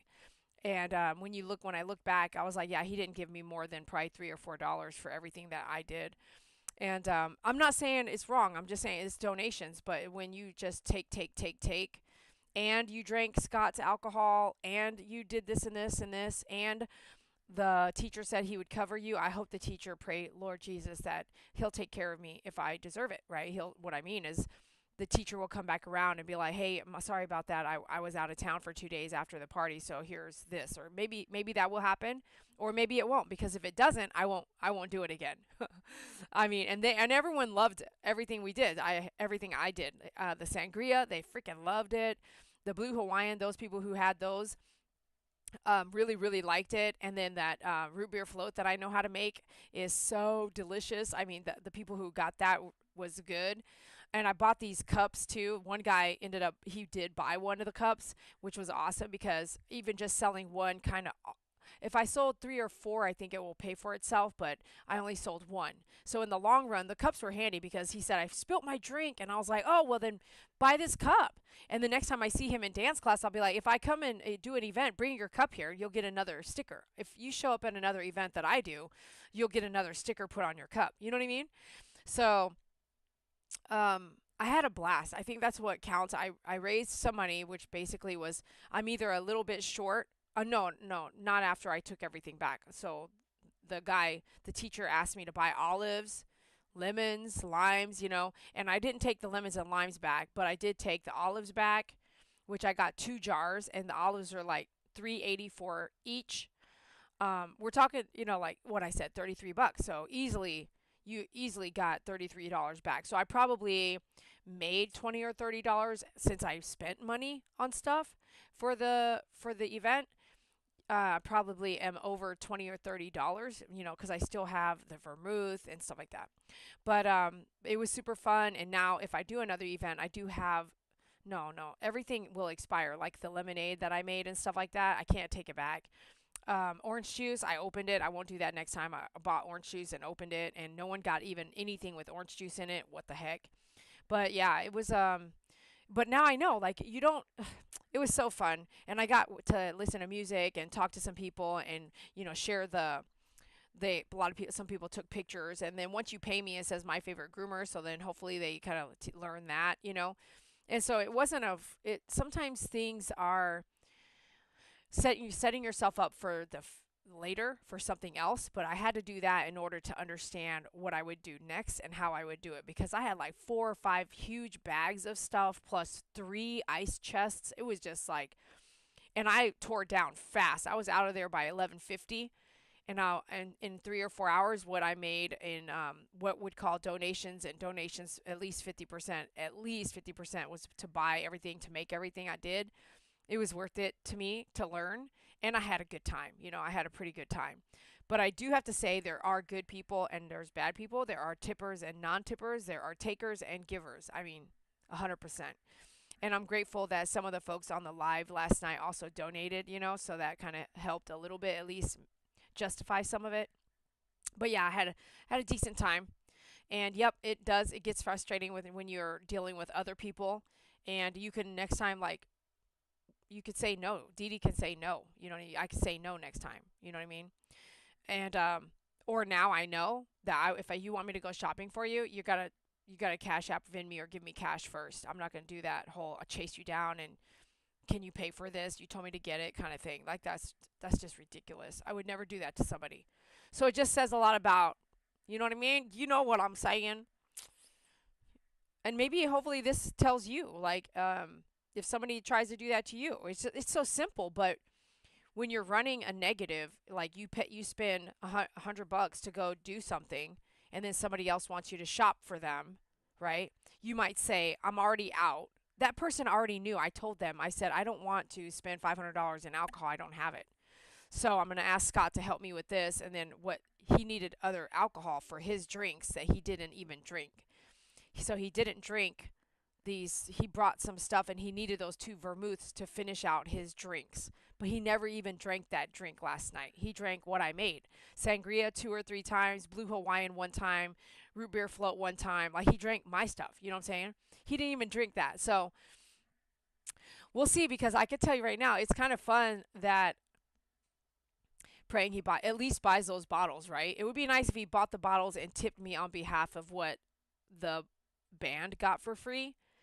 But the band, I'll be honest, you are your own person, and you should take care of people who are taking care of you. This isn't even like, I'm just a server. No, all the alcohol, everything was all the alcohol was free. And alcohol is more expensive than the coffee I served. You know what I mean? But at least, and if that teacher didn't say it out loud, I think you guys heard him. He said, "Hey, Dee Dee, all this." I said, "All the band gets everything whatever they want." And he goes, "Yeah, anything they want." And I said, "Is that like on you?" And this is live. "Is that on you?" And he's like, shook his head like, "Yeah, yeah." And he was going to dance. So I'm like, okay, so he'll square up later. No, no, no. So last night happened. Today has happened. I haven't heard nothing back. So the least he could do is own what he says, or next time, like, don't say it. Don't say something like that regarding someone's donation booth, and not mean it. But KG says, praying he buys those bottles and covers what the bank drank. It, but the band drank. It's just the right thing to do. I agree exactly. So I didn't catch that when I glanced. I caught. Thank you for that's exactly what I feel. And let God know, like, I'm not lying about it, but it would be nice then if that happened, KG, then I would be like, yes, I feel good. But I don't feel great about it. I had a learning curve. I missed some sales for myself. I should have said, hey, the coffee is too. Oh, no, I couldn't have, because he said everything that the band was getting was free, remember? That's why I probably didn't charge for that coffee. Because at that point, everything, maybe I should just say the band had two coffees, this and that. Maybe I should do that. Yeah. Matter of fact, I am going to do that. I'm going to say, oh, I forgot. You said you would cover the band. The band had two coffees and three specials.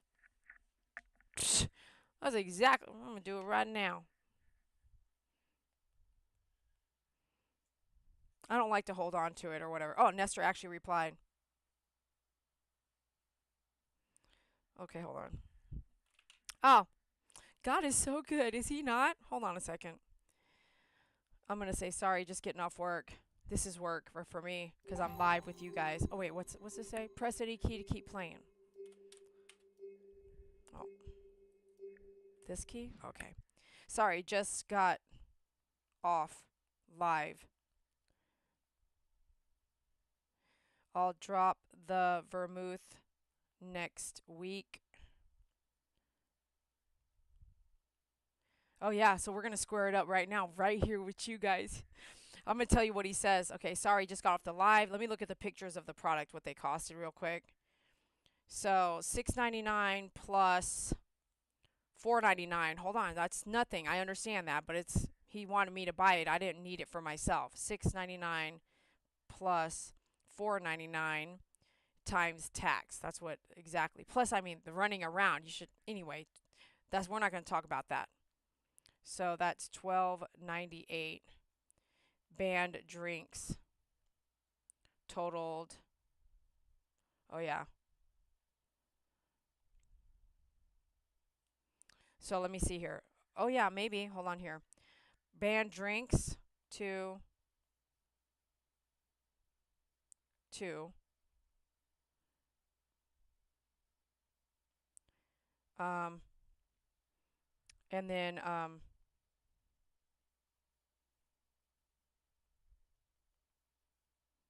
hold on. This is good stuff.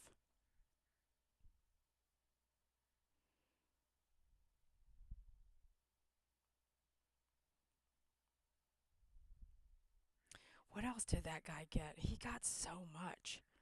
I'm trying to think. I'd have to go back to the live to be honest with you.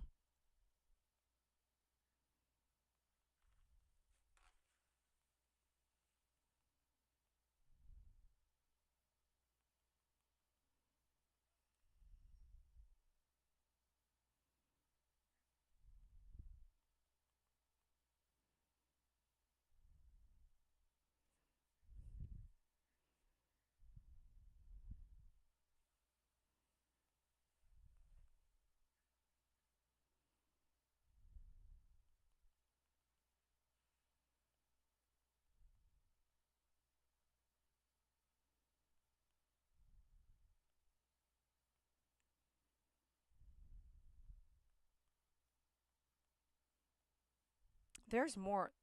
Mm.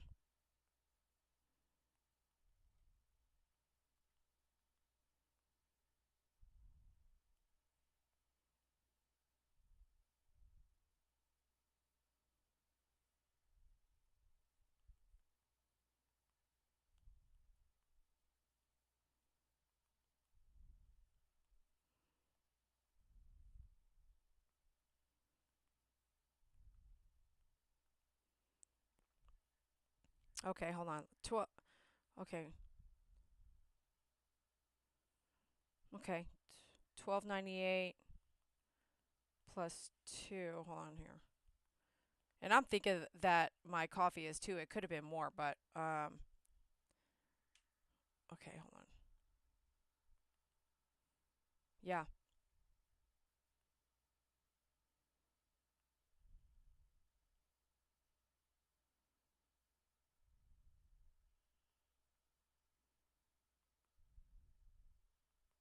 I'm asking for 30. And I think that's on the lower end. I served probably 7 or 8 drinks, so if you were to tip or whatever your server in general, not including the free stuff you got, what would it be? So I think 30 is fair. Like way like under. I feel like 30 is under the fair, including serving him, you know what I'm saying?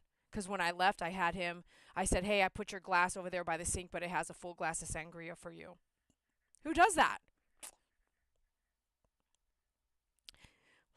Someone. Oh, Doug's not home, you guys. Doug's actually not. I forget. Doug's not home. This is what's going on with this dog right now. Daisy is knocked out in the RV. She looks like a big dog there, like 15 pounds.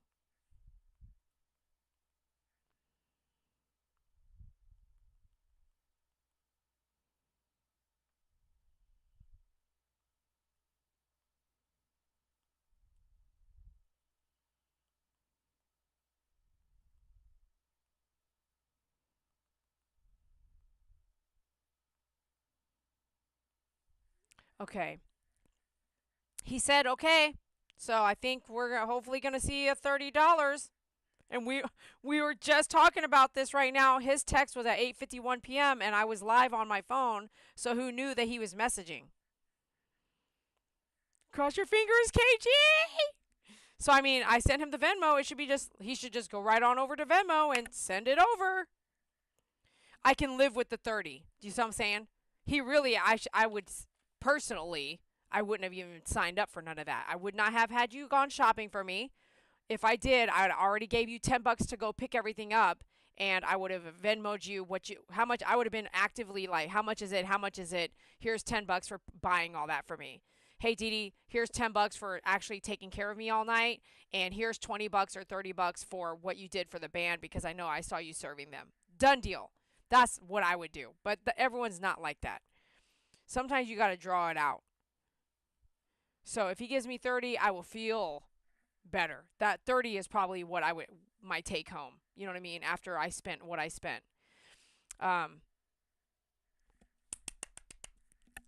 Okay, well, I'm glad we talked about it. God is so good. We were just talking about this, KG. Are you serious?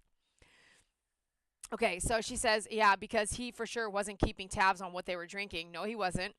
A dollar is for a dollar is what I always say. It's the principle behind it. Don't say something and then not follow through, you know? Yeah, so I would have never said, I would have walked over and said, here's $10, whatever they want that $10 covers, here's $10. I would never throw out, like, get the band whatever they want. Whoa, what? You're going to cover all of it? So if you're not going to cover it, I should have, for me, then I should have kept a tally. So this is the problem. It's a donation bar. So if I keep a tally, I'm not trying to sell you the items, but then would you tip $2 per service? This is a donation bar. You're trying to hire me, and you should take care of me if you want me to come back. Because when I was packing up, he goes, wow, Dee Dee, you were awesome, blah, blah, blah. Thank you for coming. You know, like, wow. And somebody came over, and they were like, Dee Dee is really awesome. This is awesome. I really love it. And I love the drinks. And Nestor was like, I know, right? I know. She's got to come back out and do the, you know. So in my head, I'm like, why would I come back out if you didn't take care of me? I wouldn't. I can go somewhere else and do this. I don't even have to do that. I could just be live on my YouTube channel. You see what I mean? You got to take care of people, especially when it's a donation bar. It's people's time, too. For instance, I don't know what he paid to rent. You have to rent the time at that dance studio. You have to rent the time. Then you also have to, I'm assuming, there had to have been some kind of agreement, something. This is his time slot as a teacher. So then, did he charge people to come in the door? Because the other night they charged $20 per hand. So did they charge people to come in the door there? Last night, I don't know. I can find out because it'll be posted. But hold on, let me close this because I know that they're changing the way they do things here. Like if it's taking up their space, you know. But yeah, so did he? How much did he pay for the rental? How much did he pay the band, or did he? I heard like them talking about something like thank you so much and thanks for having us out and stuff like that, but I don't, it's not like the band is going to say, yeah, he paid us $300. I mean, I don't know. I don't know nothing about nothing. But I do know that I'm there as a volunteer to do donations, but it's just the only part that I'm having a hiccup mostly of is just that you asked me to do certain things like pick up all these product and today I took all that product some of the product that I didn't feel uncomfortable taking back. I'm not going to take the vermouth back. I went there today to get pictures. I could have asked the guy if I could have took it back, but I'm not going to. That's this really small mom and pop liquor store. I don't want to do that, you know. And I did the running around for him. So back in the day when I was in the military, what I would say that my boss and I would do is like, if you run, I'll pay.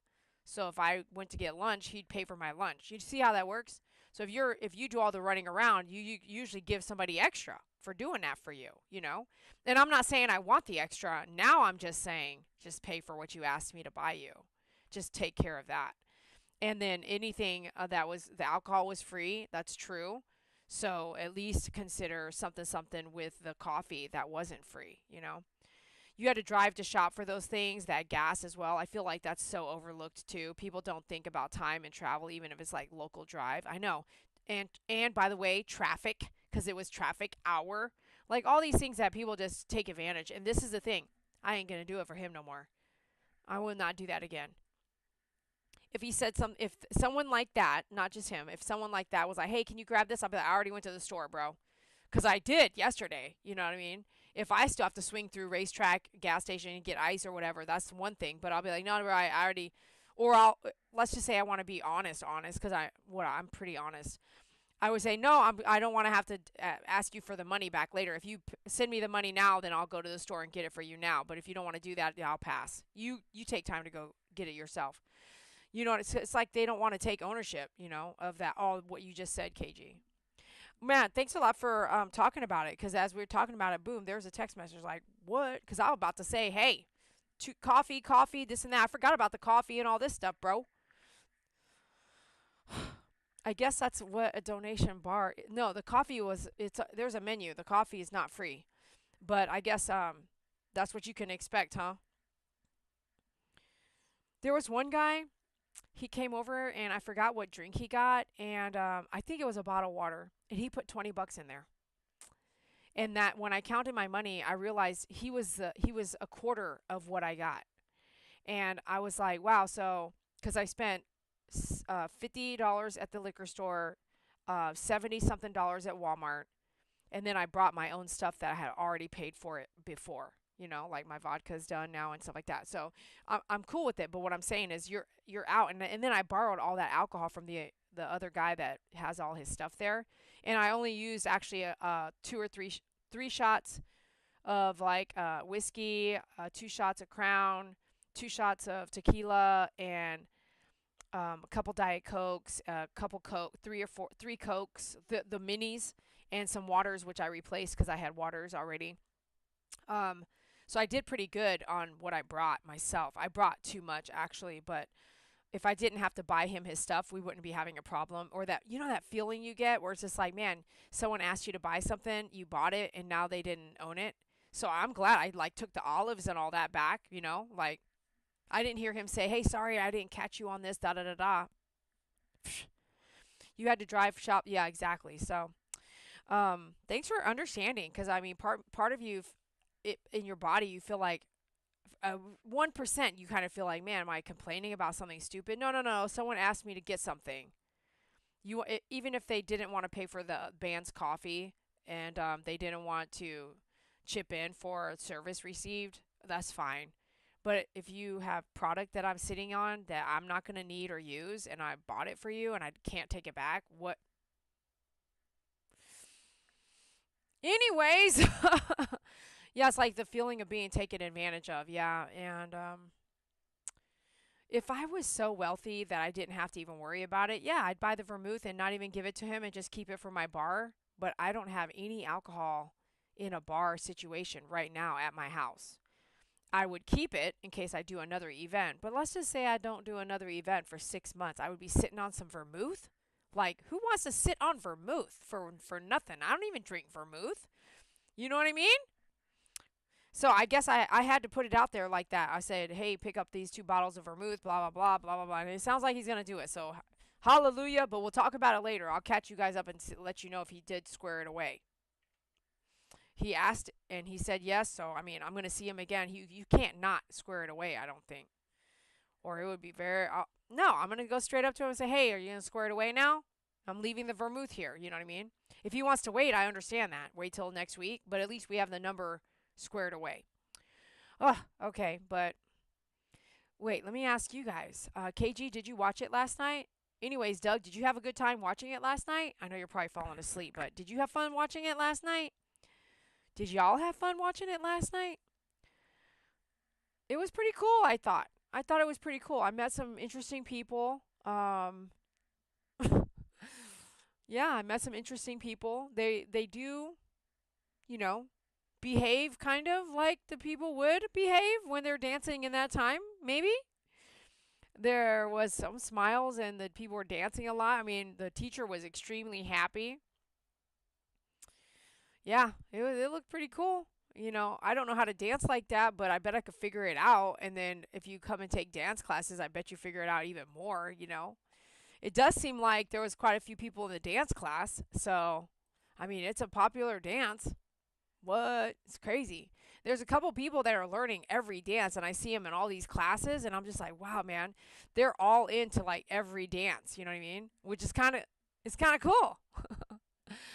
All right. Well, I think you should always try to keep your mind open into doing different things, even if the outcome is kind of like, learning. This is life. It's better than secluding myself away and kind of um, not staying involved, not staying social. I don't want to. I've done some research, and the older we get and the more of a recluse we become, the worse we get in our minds and body as we grow old. So I don't want to get so reclused that I get worse than I already am at certain things. Like, I don't like that, and I don't like that, and I don't like that, right? I think it would just get worse if I don't allow myself to stay surrounded by all kinds of people. So yeah, it's a learning curve. I learned some stuff. I had fun. I did something I like to do, which is bartend and customer service. And I got to talk about the dogs and kind of raise money to help offset the cost of their food and health care. And got away from the house, but it's not something I'm going to do every weekend. That would be really tough, only because I really did not like leaving the dogs for very long. So, oh well. But Pastel and everybody, they are so knocked out right now. I'm about to get them up and have to go outside, use the bathroom. And Pastel, I'm having to wash her feet after every time we go to the bathroom. That kind of sucks. So tedious, but it's necessary so she doesn't have any this dirt. You and me are different, right? Well, she's different than every other dog in this house. If she goes out there and runs, and she runs around like a freaking race car driver, and she'll get that decomposite granite because the pea gravel is shifting. Go figure. She gets that decomposite granite kind of, it's so fine. If you look at it, it looks like dusty gold. And I think she's getting it like in her paws a little bit, and it makes her like itchy. And so that's why she'll sit there and lick. She licked until the bottom of her mouth underneath her chin was all raw, like it was going to have a yeast infection the other day. So been putting stuff on there on her chin so it doesn't get worse. And as I've been rinsing her feet, she's been chewing less, which is kind of cool. Thank goodness. But I was like, oh, MG, like I didn't want her to lick. She was going to town the other night, and so now I realize I have to stop what I'm doing and wash her feet after every time she goes out until I have time to get help or dig this pea gravel and move it or just totally fix my yard, you know? Oh my goodness. It is a pain. Washing a big dog's feet after every time they go outside is a pain, bro. And I've asked people to do it, and I'll tell you what, it's not a pain if it saves you a lot of money. You have to think about the veterinarian office visit, going there, introducing like even fleas on your dog, and all I had to do was rinse her feet. Yeah, I would rather try to rinse her feet. You know what I mean? And she's starting to get used to it. The cone head is really on because I've been gaming and I can't pay attention to her while she's licking and chewing and stuff. But if the cone head is on, she can't lick her feet. Oh, thanks for listening. I appreciate you guys. And man, I'm glad we got to talk that out. And I feel a lot better that I looked at my phone as soon as we were talking about it. Praise Lord Jesus. Thank you so much for being here. KG, I hope your heart is healing as well. I know you've recently gone through what you've gone through. Well, every one of us has things that we go through. And my dad just likes to tell me, Dee Dee, that's life, you know? And yeah, it is life. It doesn't mean it's easy. It doesn't mean it's hard. It doesn't mean it's sad or happy. It just means it's life. And once you get through, time heals, time helps to stop the pain. It doesn't go away. You can put yourself right there by closing your eyes and going to your memories, and you can cry again. But time starts to heal and allow you to start to feel happy again, just about being alive and remembering someone or something that you loved and living in that. So I appreciate you too, and thank you for coming out, KG. I think KG sometimes is out there but doesn't say anything. That's what I'm going to start saying. But I'm so glad you're chatting more. I really appreciate it. All right, hopefully tomorrow. Man, it's just happened so fast. MP's funeral is tomorrow. I mean, like, it must be really busy for them because she could have said, "Hey, Dee Dee, here's a funeral stuff," so I could have posted it today, and we could all, just like you guys did for me, like get some flowers to the funeral. But I'm sure they're all handling that's fast. You know, she passed away Friday? What is today? Today's Friday. Her mom passed away. Man, what? Wednesday, and by Saturday she's having a funeral. Like that's so fast. So I don't think MP is gonna care if flowers get sent out. I know that in my mind, I'm like sending flowers, but it's gonna be so expensive because it's the same day. Oh, you're still there, MP. It's just like I'm sitting here like panicking about it. I'm like, if I wake up and get the flowers, you have done so much for me, MP.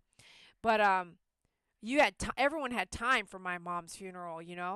Everyone had time because I had put it out there like a week in advance or a week, 2 weeks in advance. Oh yeah, because thank you, MP. I thought you went to sleep already. I'm so glad you woke back up or whatever. But I'm sitting here trying to make everyone not feel bad if they can't get something sent out that fast. And I'm over here like, man, like send me the stuff. Is it posted here? Like it's just calm down, Dee Dee. It's okay, right? It's okay. But Wednesday to Saturday, like that's just so fast. So fast. I mean, the goodbye is so fast. I understand we're in different situations. I understand that, but uh, it's just tough stuff. Anyways, MP, you're definitely all over my heart right now, and I pray that you can have healing. Have healing. I, I'm just going through the motions of everything we had to do on my side over here. Picking flowers out took 2 days between me, my sister, my family, my dad, picking flowers, um, getting stuff, printing pictures to hang up. I mean, we had time. And we just want you to know we're here and supporting you, MP. Yeah, it is just the beginning. But I feel like I'm like blink and you're like funerals tomorrow. I'm like blink what? um it's just so different cuz my mom, we didn't know she was going to die and maybe you guys don't know this, but they had to I didn't get to see my mom. MP knows, but I didn't get to see my mom. I was at the house, she was in the other room. They came and it was a crime scene and they wouldn't let us back. My dad ran in there when it happened and he called 911 and all that stuff. And I got there, I saw what was happening, I ran over, and it's just different. That's what I'm saying. It's just different. So for us, for me, we didn't, someone didn't, like, I don't know how to explain it, but the state had to get involved there as a crime scene. They had to go through everything, like not a crime scene like that, but it kind of is. You can't touch anything. They got to take pictures of everything. They don't let you see your mom anymore. Dad got to hold her while she was dying because he was there in the house. And by the time the cops and the ambulance show up, and then I think it's like who's the person that comes and takes pictures and all that? Not the coroner. It's not the IG. It's like there's a word for it where it's just like you have to wait for him to come now. You have to wait for him to come, and he's gonna determine what kind of death it is. And and even in that case, I put my mom in a body bag. I sat in the living room. The cops were standing around everywhere, and without me saying it, I hope you can kind of paint the picture. So I begged them to just let me see my mom again because I know when you go to the funeral, it doesn't look like your mom. I knew that, and they wouldn't. So he let me hold my mom's hand through the black body bag, and it will never like the softness of my mom's hands. Like I never would get to see my mom's hands again. Um, she had specific hands. Like everyone's the same, but like the feeling of something of the same. It's like my mom had cut a finger like almost off. Like oh, who's dreaming? Who's dreaming? Like she had a specific hand, you know. And there's things that like you'll never get to touch again or see again. And And I didn't care what had happened or what it looked like. I wanted to see my mom. I wanted to see her face, but I couldn't. They wouldn't let me. And I don't think it's right. I mean, I understand. I guess I can understand, but I don't think it was right. I don't think it's I just wish my dad didn't call 911. I don't know, you know. And if he didn't call 911, then it would even look worse. It would look so worse. But I'll never forget, like, if you think that this is how my mom died, then own it and go with it. But if you think something else happened, then I understand why you have to take these precautions. Um, but when I saw my mom in the funeral home, I told MP this. I was like, I walked up and that's why I was laughing about it. I can laugh about it now, but I was like, oh yeah, Dad, that's not my mom. That's not my mom. She's not here. That's not my mom. She don't wear makeup. She don't. Shh. And I think I told you guys on the live. Yeah, I was like tapped her head. And I was like, oh shit, I gotta cover that up. It just pushed in. You know, I was like, oh gosh. Her hands were not the same. There was makeup everywhere, all over her face and neck and chin, and she didn't wear any makeup at all ever. The last time I think I saw my mom really like wear eyeliner or makeup or whatever was like in the 90s. So for them to have put all this lipstick and makeup and shit on, I just no offense, I'm just like, what the? You didn't even look at her picture. I don't know what you're doing, bro. So, well, in my case, MP, it could have gone two ways. Once the coroner did their investigation, which took nearly 12 days or something like that. I felt like it went faster. Don't get me wrong. I think from the moment my mom died, it was like 12 days to the funeral.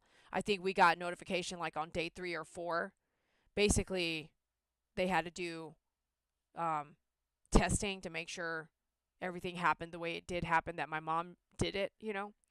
And but for them not to at least like even like unzip the freaking bag, like don't load my mom yet, let me go to my mom's bedroom and just look at her. They wouldn't let me do that. They wouldn't let me near her on her bed. They let me touch her hand through the body bag. If I could slap somebody, I would. Police weren't called until my sister and I got to my mom's to see her. I'm so glad. And I hope that this is a warning to all y'all out there listening. And you know what you can tell them? And when they say, "Why didn't you call us right away?" Where are you trying? Like basically, you might be trying to hide something. You could say, "No, my friend's mom died on um on her own, and they called 911 right away, and then the cops wouldn't even let the family see her again before she was brought to the funeral home and made up." So I didn't want to do that. I wanted my family to have a chance to come see our family member the way they look now. That's why we did that. That's exactly what you would say. Because that is God's honest truth that you will not be able to see your family member in the same light ever again when they go. And even with David, I'm going to tell you right now, everybody needs their own peace. And I spent 7 years with David and their family not to allow me to be a part of. See, I should have been able to go make sure that was him.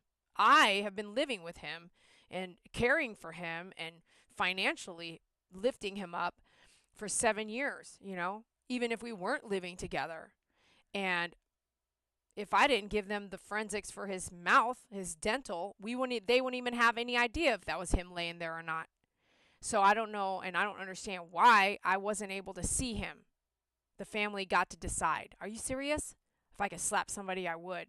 What I mean is, the slap somebody, it's like, I'm not trying to be abusive or angry or mean. I'm just saying, like, it's not fair, you know, what humans do to each other. And I personally, one of the sister was like, you didn't want to see it. No, I'm sorry, you can't tell me what I do and don't want to see. I wanted to see it because now I would never know what I mean, it probably would make me cry harder, you know, to see the burns of how bad the burns were, but I personally need that. I want that. I wanted that. But, and I'm saying this to y'all just in case something like that happens to you. You know, you've got a brother dating a girl, you got a sister dating a guy, and they've been through hell and high water, and something happens. Don't act like that what they had was not real. Don't act like that person, even if it was good and bad, because there was good and bad. Don't think that that is like a judgment for you to be God in that scenario. No, that person still obviously loves that other person and should have some room. You need to make room and be kind, because no matter what it looks like on the outside, no one is in that relationship, in that house, in that car, in that apartment, except for those two people, for them to understand the type of relationship they had. Because I can tell you right now, dating David was really hard. KG says, you were a major part of his life. That decision that they made was wrong. It was so painful. That was so painful. It was helpful to see her. Absolutely, MP. I told you, don't call. Go get there. And I don't know, did you guys call because the rest of the family, like your brother from Dallas, I mean, he did some family say, "Hey, I don't mind if I don't get to see her," or was he already like close enough that what happened when the cops got there? MP says police weren't called until my sister and I got to my mom's house, and then they have like two or three brothers that needed to get there. KG says, "Oh my gosh, Dee, I'm so sorry. Thank you." It was the fine-tuned details of what happened has I have not shared out there on my channel. And yeah, I was with David for the good and bad. And there, even a cop a long time ago, which is one of the hardest times of David and I's relationship, because David was behaving like a stalker and a one on drugs, and a cop he was chasing me around in his car and driving and acting just a way I'll never under. I think about it and I'm like, what is a person on when they're acting this certain way? And I still don't know what he was on. He was just not David. He was chasing me around in a car. I mean, and then like so then I think back and I'm like, if I stopped and got out, then what? I personally think he would hurt me because he was on this thing. He was on something. Well, I drove. He was chasing me and following me around and all this. And I went to a friend's house, a safe house. My three small dogs and me went to a safe house for 7 days. I didn't answer my phone. I didn't go live. I didn't do none of that. I stayed tucked in this bedroom. I went to her kitchen to use her fridge like twice. I had everything I needed right in the bedroom with me. I went to Walmart to grocery shop at like midnight to get something to eat. I stayed there for nearly, I think, seventh day I went home. And I went to my house, and my house was empty because I had been living in an apartment. And right before that, I was helping Cynthia. So it was in that timeline. If you're watching my videos, I was helping Cynthia, moved out, got into my own apartment. David melted his way back into my life. Then he started acting stupid crazy. I was allowed to get out of the apartment because of stalking. Y'all don't even know. Then he's stalking me, following me around, chasing me at the apartment. I remember walking the dogs, and there he was, and I was running to get back in my apartment. I had to call the cops twice. He was just banging on the door all night and stuff. It was scary. I was so scared for some reason. Like it was not a person I knew. It was like so scary. And then I started realizing like I don't know where he goes, and then he comes back, and then he comes back and he acts weird like. And so I was like, I need to get out of here. So I started moving, and I would move at night, like when I knew he was out drinking, partying, doing drugs or whatever. I was like, I would start moving my stuff at night, moving it into my house so I can get back into my house. But I didn't go back to my house. I stayed at a veterinarian friend of mine's. She rented me a room. I had to give her money. And this goes back to like why everybody always around me. It's like they never can just do something because they want to do it. They always have to charge me. They always have to have like money. And um yeah, so I had one cop. Okay, so this was a day where it was during the daytime, and David was driving around. He was like he just looked like a different person. He was following me around. I pulled into a park and turned around, came back out, and then I passed him. And so he was trying to track me, And matter of fact, did he have a tracker on my? Because how is it he knew kind of a roundabouts of what I was doing all the time? And I still later took him back after this. I later took him back after all this, you guys. It worked itself out about 8 months later. 8 months later, he's in my apartment, living. No, it wasn't the apartment. At the okay, so I came back to the house, lived in my house, and I want to say then that's when yeah, because I didn't have the doodles. See, so if the time frame, check this out. The time frame is, so I didn't let him live with me. He started editing for me at some point. He stopped the whole following me around, harassing me thing. And then out of the blue, my birthday. If you guys remember that during COVID, David dropped something outside my door during gaming. It was like a Walmart bag with a receipt with a chocolate and a flowers. And him and his brother were drinking and driving and partying. Okay. They later something gaming with us during COVID. And then by the end of COVID or whatever, then I go to get the doodles because it was during COVID that I needed to sell the extra large dog upstand because we created the XL dog upstand. So my friend Amy said, "Hey, I got doodles. Do you want them?" And I said, "Only if it's this and this." It ended up being like second born white female. So I went and got her. No one picked out her white brother. So I brought them both home, from one for my parents. They didn't want them. That's Momo. And so David sneaked in by saying he was going to help me drive to Seattle and he didn't want me to go alone. So when we got back to my house and pulled into the garage that night, we were stormed, iced in for 2 weeks. So he didn't go home. And that's how he kind of came back into my life. It wasn't like, "Hey, come live with me." I was very like, at first I was like, "Oh my gosh, I don't want to do this. This is not what I want." So I thought maybe I knew not, but just maybe. COVID really made it so you could, no, not COVID, that storm, the 2 week storm where they had to fly water into Houston. I was like, well, maybe like there was no reason he could leave, right? We were iced in, you guys. It was on my tail. We traded, at some point we traded. I went all the way through Utah. It was like on our tail. The snow and sleet was like on our tail. And he gave me a break. It was a 40-hour drive, so he gave me a break at some point. He drove 6 hours out of that 40, and he gave me a break. And then we got to Waco, and he could not handle the sleet. And I said, "I am gonna write a book." He said, he couldn't handle the sleet, and I grew up in South Dakota. Like, you all don't even know, KG, my favorite groomer. You don't even know. You have no idea. And you have to be careful because of, I can see his family going, "Oh, that's defamation of character," or what. I was like, "No, not if it's fact." But he's dead, so how can we verify the fact? I don't know. I have videos.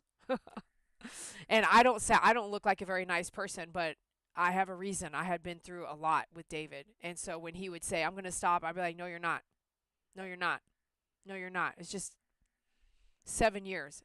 And yeah, I said, "I hate you." Yeah, I said, "Leave me alone. Don't ever come back. Don't call me again." I said all those things because out of pain and anger for him not fixing himself and acting like that. But my point is that that's how we got not back together. I mean, I would wait for David. I was waiting for David. I haven't dated since David. I would wait for David. I would wait. I don't mind waiting years for you to stop acting like the way you're acting. But I did. That's why I tell you guys, you don't have to live with someone that's toxic. I now know that. I don't need to live with you. I don't need to fornicate. I don't need to live with you. I don't need to break rules that God knows I should know better. I don't need to do that. If you really, really are into me and we're like really into each other, we can dance, we can meet, we can go to dinner. I don't know that you can or can't stay the night. I don't know that yet. Um, I'm in a different headspace. I probably just wouldn't put myself in the position. Um, we can go to movies. You can, like, there's more to life than just hookup. So it's like, it's just, I'm in a different headspace than I was before. So I see, I'm like, God can I do this?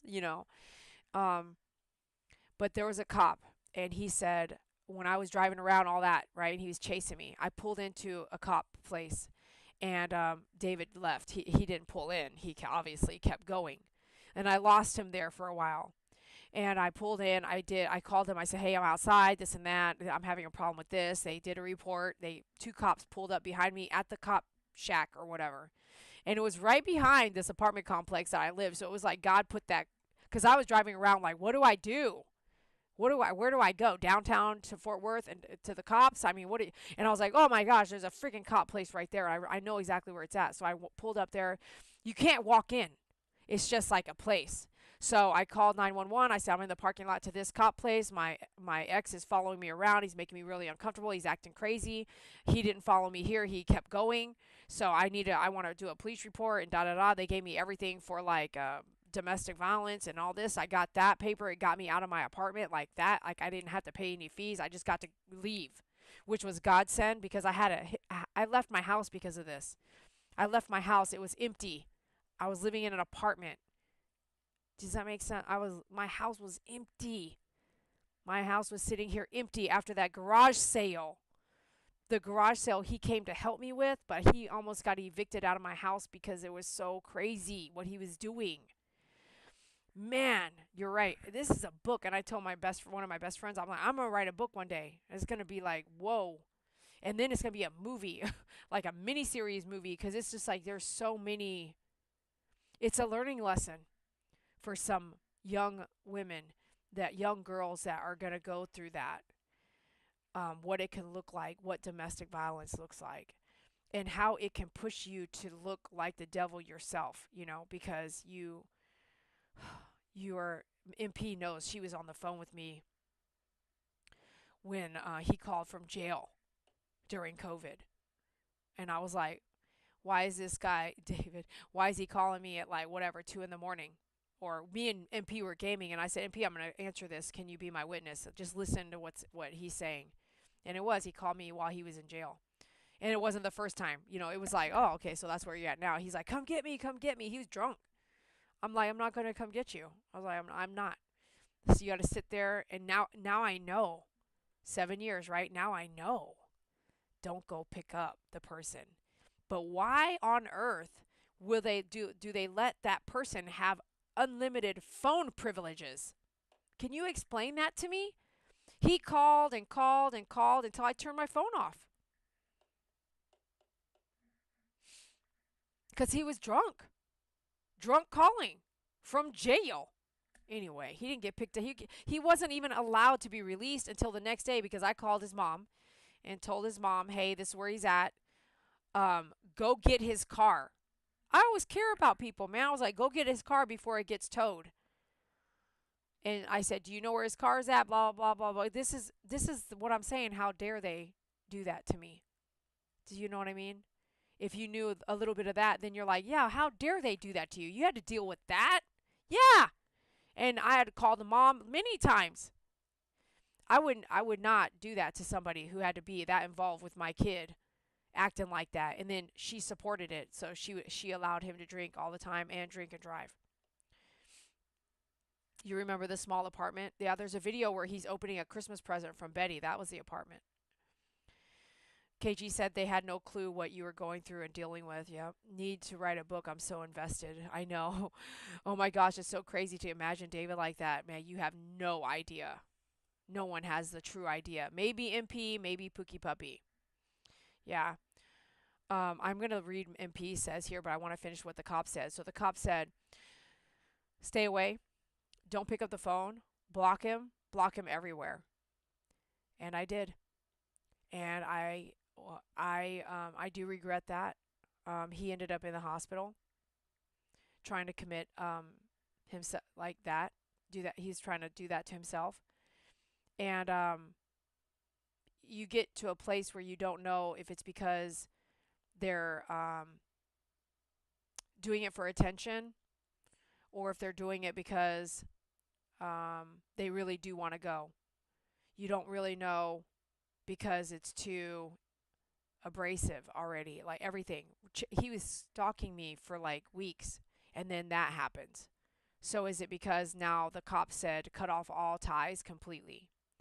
So when someone's like chasing you down, harming you while they're under the influence of anything, not when they're sober, but that person is still the same person. So if that person is, they're just, that's why the Gemini, right? Now you understand why I said the Gemini. It's like the double faced or the mirror. So David was this person, but he was also this person. But this person wasn't there when he was drunk, and that person wasn't there when he was not drunk. So when I did that and he ended up in the hospital, I followed what the cops said based off of the activity David was doing to me. And I do regret it. I feel like I'll always, and you're always going to do this when they've gone and died. I do feel like when he was not, he said he was at his rock bottom, but he strayed away when he got out of the hospital. He went straight away to drinking because he called me the day he got out of the hospital, and he left a voicemail that made me scared again. He said, I can't believe, he goes, I'm out, I'm out. I gotta find my phone, this and this and this, and I'm gonna come get you now, like that. And I had moved home, and I put, oh my gosh, I put lights all the way. I had an electrician friend of mine put lights around my entire house for a reason, dude. I had lights put around my whole house so I could always see on the cameras. I had cameras outside and in. I mean, this is my David. But you have to know, like my mom, she also had mental problems. Um, my mom also had issues, and you can only handle what you can handle. So you at some point go, I can't handle this anymore. Or at some point you're like, I understand what I'm dealing with, and I'm handling it. And I'm handling it the best way I know how. And in the meantime, as soon as I came home, remember my house was empty. I started packing at night by myself. And then when I had to do the furniture, I had some friends help me and did the furniture either by myself or help me grab one bed and go empty it, and that's it. Like that's all for the day because I was being, like I was afraid I was being chased or whatever. So I didn't want to be like, and then I didn't want to be like being chased while I'm moving. So I slowly moved in. Oh, and then when I found out he was in basically a psych ward, because of when you try to do that to yourself, you do go into a mental hospital.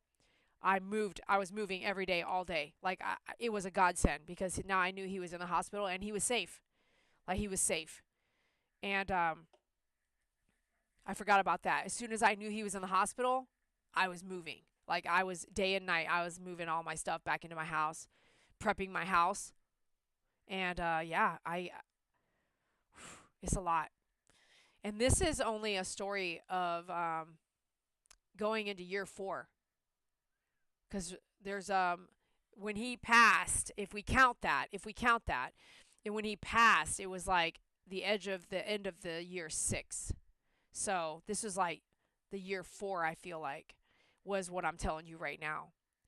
And I just remember the cop telling me, "Don't answer the phone, don't talk."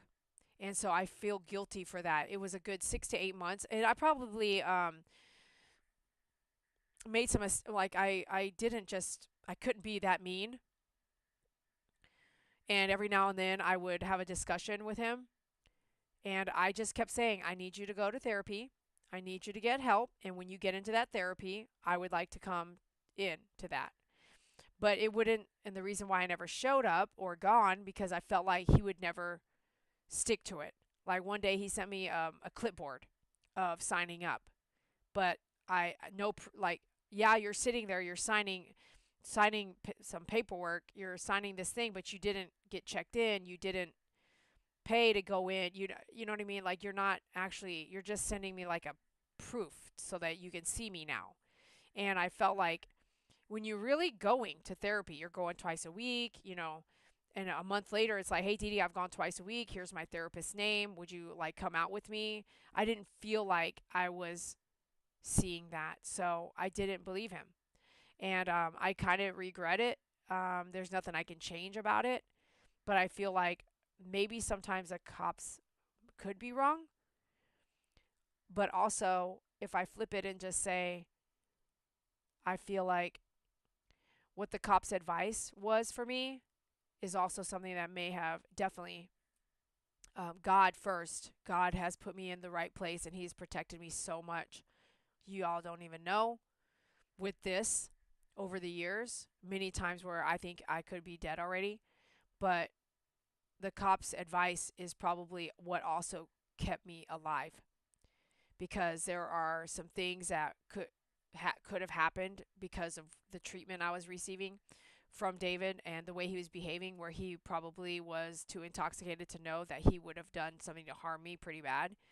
But I wasn't answering his calls. You know what I'm saying? I wasn't opening the door. I was doing exactly what that cop said, which is do not talk to this person, block the emails, the texts, the phone calls. I mean, you have got to do this for yourself. And I did. And it was scary. And I felt hurt and pain doing it. When I would hear a voicemail from David begging, would feel so much pain. But I kept it up for about 8 months, 6 to 8 months, you know, before the next intermission, I would say. Alcohol abuse and drug abuse changes people and makes them do things they wouldn't even think about when they were sober. I know. Which is why I never there I probably have said I hate you, I hate you, I hate who you are, I hate David number 2. I probably said that. Or yelling like stop, leave me, don't talk to me, like depending on what he just did. What he just did last night to me. That those words probably came out in pain and arguing, but I never truly hated him. I just could not live with him. I could not. He was very dangerous. He was very dangerous. And it would be so, without telling you the whole story, because I do want to save some of it for this book, but it was so unpredictable. It was so unpredictable. I would be at work in my salon, the one before the last one, and it'd be like, hey, I remember this one example is like, hey, Didi, I'm gonna go tell my mom that we're getting married, you know. Um, and it was like late, and we had that map like Find My Phone or whatever. Had the same plan. I was paying the phone bill. I carried our finances, and he got paid really good, by the way, for edit for being my editor. He got paid really good, and which was always the incentive of like, I need money, Didi. I listened to a recording I did of him, and it was like he was crying, he was this, he was that. I was like, what are you on right now? Nothing, nothing. And then blah blah blah. I went into like, I need money, I need to pay my bills. And I was like, yeah, so we're going right back to that. So you want to skate out for 2 or 3 months and don't edit and don't do anything and don't do work and don't show up, and then when you're desperate, then you'll come. And there was a time where he would still be getting paid when we weren't living together, and he would not edit until he desperately needed to, and then he would like frantically edit so that he could get 2 grand from me, and then he would go party that 2 grand out off and then do it again. Well, eventually the editing, it was so consistent, it led into where there's not that money coming in the same, so that I couldn't pay him the same. So then he led that up for himself, you know. You were hurting because of things happening behind closed doors. I know. Absolutely. Um, some of it was happening right before Alive, right after Alive, the night before Alive. The scar on my hand. You know, when did that scar happen? You know, there was a scab on my hand for about 2 months, and people asked, I wouldn't say. Um, finally I said something like it was from the road. It was from the street. But yeah, there was a lot of stuff. But the example I'm trying to say is, I think, calling the cops. So when you call the cops and you have to deal with that, and the cop tells you, hey, you know, cut everything off, it's really hard. It's really hard. And you have to decide when you're going to call the cops. And I'm saying do the right thing, but you have to decide when is a good, is this it? is this the time? Is this the time right now? And so if you end up having a family member, with those circumstances in any of the topics that we just covered, it's like, yeah, um, you have to make decisions and look at it from a perspective of what a cop is going to see when they get to wherever you're at, whatever's going on. What are they going to see? Like, sit back and look and go, my family, like MP, my family needs to get here, so we're going to wait. And you could record. You could have just say, hey, nothing happened. This is what happened. And, especially as long as, like, when they do these hand tests and stuff like that, like the gunpowder and all that is legit. I mean, you don't refrain from it or whatever. But yeah, when it comes to domestic violence, um, that's a tough road, and I would do it differently now. So for my family members that are young girls, yeah, I know exactly how it should be handled, and I hope that I'm there for them. I hope I can be there to protect them. I got their pictures right here. I want to be right there, so I'm doing everything I can to make sure I can be right there with them, including changing my deodorant and my hand soap. I want to be right there with my girls, my family members. God bless you all so much. Life is so short, and you never know. They say this all the time. You never know what someone's going through, and you don't. Even look at me. I'm pretty good. I was pretty good at not sharing it all because how can you? How can you complain about something when you're still going to stand by that person's side and you don't want people to judge that person? Then you cannot share it. You cannot share it because that's what I would do is like early on in my life, I would share stuff and my mom and dad would just be like in pain. If I was going to stick it through with somebody and look past their problems, their addictions, their mental problems, and my family on the outside, anybody, friends and family are going to say like, no, I don't think you should stay there. But I look at my mom and dad and I'm like, hey, you guys stayed in this relationship for 50 years and no one told you what you're telling me. Leave, get out, get a divorce, stop being there. No one told they should have been doing that. There was things that are happening like you should have, but they didn't. So they stuck together through the thick and thin, the hard problems, the sad problems, the mental illness, the mean, the angry, the everything. So at some point you're going to meet somebody that you feel like, can I tough it through this stuff? And for me, I could tough it through until I felt like I was going to die. I literally was in danger for my life. And then I knew that I could not live with that person until they changed. And that person didn't get a chance to change. What I mean is they had plenty of opportunity to change, but they didn't do it. They just didn't have a lot of time to change. KG says you truly protected him because I doubt anyone knew the pain he was causing you. I personally would have never guessed anything you said about him. I knew Fortnite David, the laughs, the fun, and all. Yeah, I know. I protected him because I could have destroyed his reputation already, and that's the kind of person I am. Um,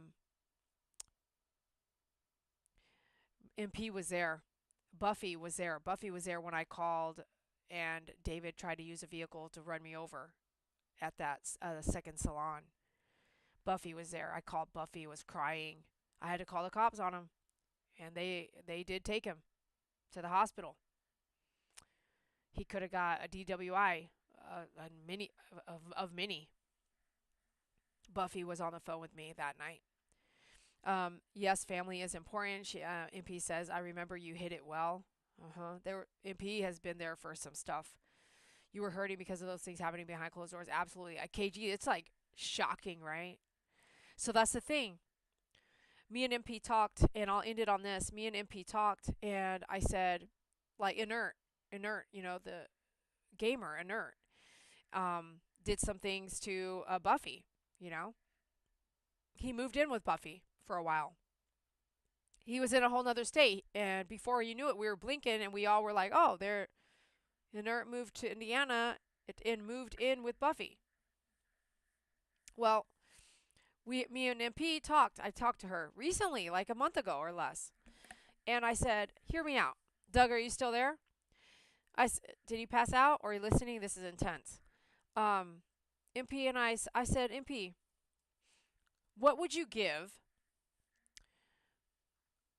to have Inert back and gaming with him on a regular basis, or even the crew? Because you have to,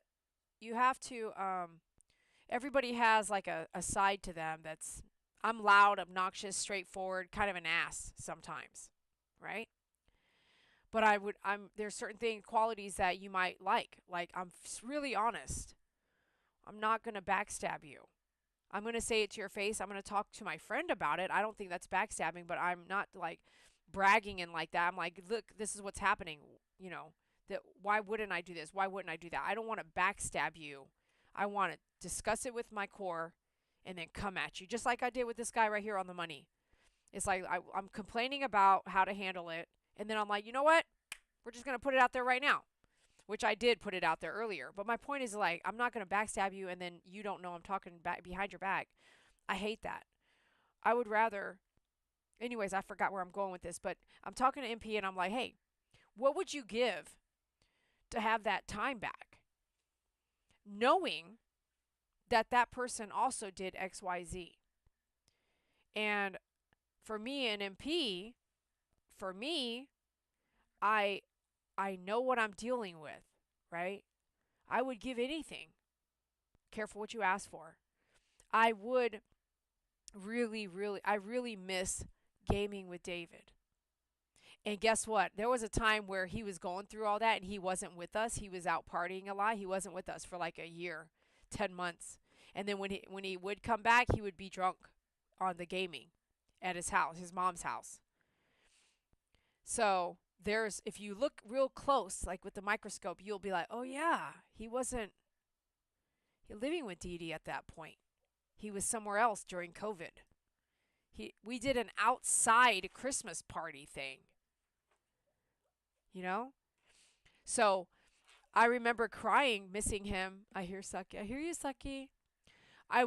Remember crying to MP, like missing him. Like what we had on gaming was, that's why KG, you're right. Like I already know, but it's great when you see it too. It's like gaming was him and I, and he don't even want that guy to even write on the live chat, bro. That David H. The other day, David H said, I'm live on your thing, and he still couldn't chat. But, like, what would you give? And so there was a time I was wishing I could game with David, even though I knew what David number one and David number two, what David number two was doing. I was willing to game with him. And that's where we brought we came back in touch to game with each other. And even though he was drinking, we still allowed him into that. Like we still missed. Hold on. There was some folks mad that I was gaming with David still because of what he had done, and that's okay. I love the protection, and it was really bad stuff he did to me.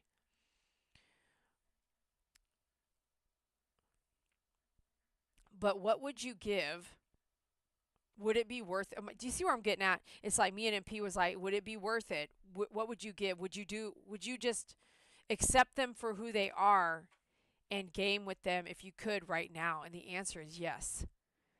I accept David for all the flaws that he has, for David number two's chronic problems and disease, and I accept you, and I would love to game with you right now. You know, I would love to see you when you sober. I would love to give you a hug. Let me know when you're sober, because when you're not sober, it's scary.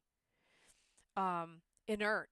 If the other day when we were talking about him, he called me randomly. He didn't even know we were talking about him. And I was like, wow, you know, God is so good to me. And I got to talk to Inert for a while in between his problems. And I said, he doesn't even have a Switch or an Xbox or nothing anymore right now. And I almost was like, I'm broke. And I almost was like, I wish I could get you one. Like, I said, will you help me help you? Will you look on Facebook Marketplace for a cheap Switch and so you can come out? He was crying with me, Inert. He was crying with me. Wherever he's at in life right now, he was crying with me. Not I wasn't crying. He was crying talking to me about where he's at in life. And I said, I need you to get on the gaming, even if you just get on. I accept you for who you are, and I would love to see you again.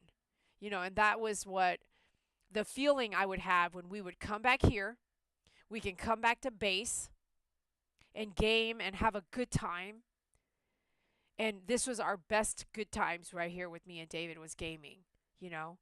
And we taught most everybody how to game in this platform with us here. Inert came along, MP came along, Buffy came along, Two Dogs came along, Honeybee came along, Pookie came along. It didn't last, but she's always on the live chat. Everybody would be on the live chat. Even some other people were on the live chat, that didn't game. They were just always there, chit chatting away. Ariel, they already knew how to game, but they were joining us. And then some other people, you know what I mean? And it's just like, even Ariel, I said, even all the hard things that have happened with Ariel, what would you give to just have that time again? And me and MP both agreed, like, yeah, anything. I would love to have that time back. I would love to have that back. And so, um, hold on, let me see what you said. You truly protected him because I doubt anyone knew the pain he was causing you. I personally would have never guessed anything you just said about him. I knew Fortnite David, the laughs, the fun, and all. Yeah, that's why I couldn't out him. And how do you talk about someone you love in a? I can and I will. I would love to be a speaker, and I feel like that's in my world somewhere.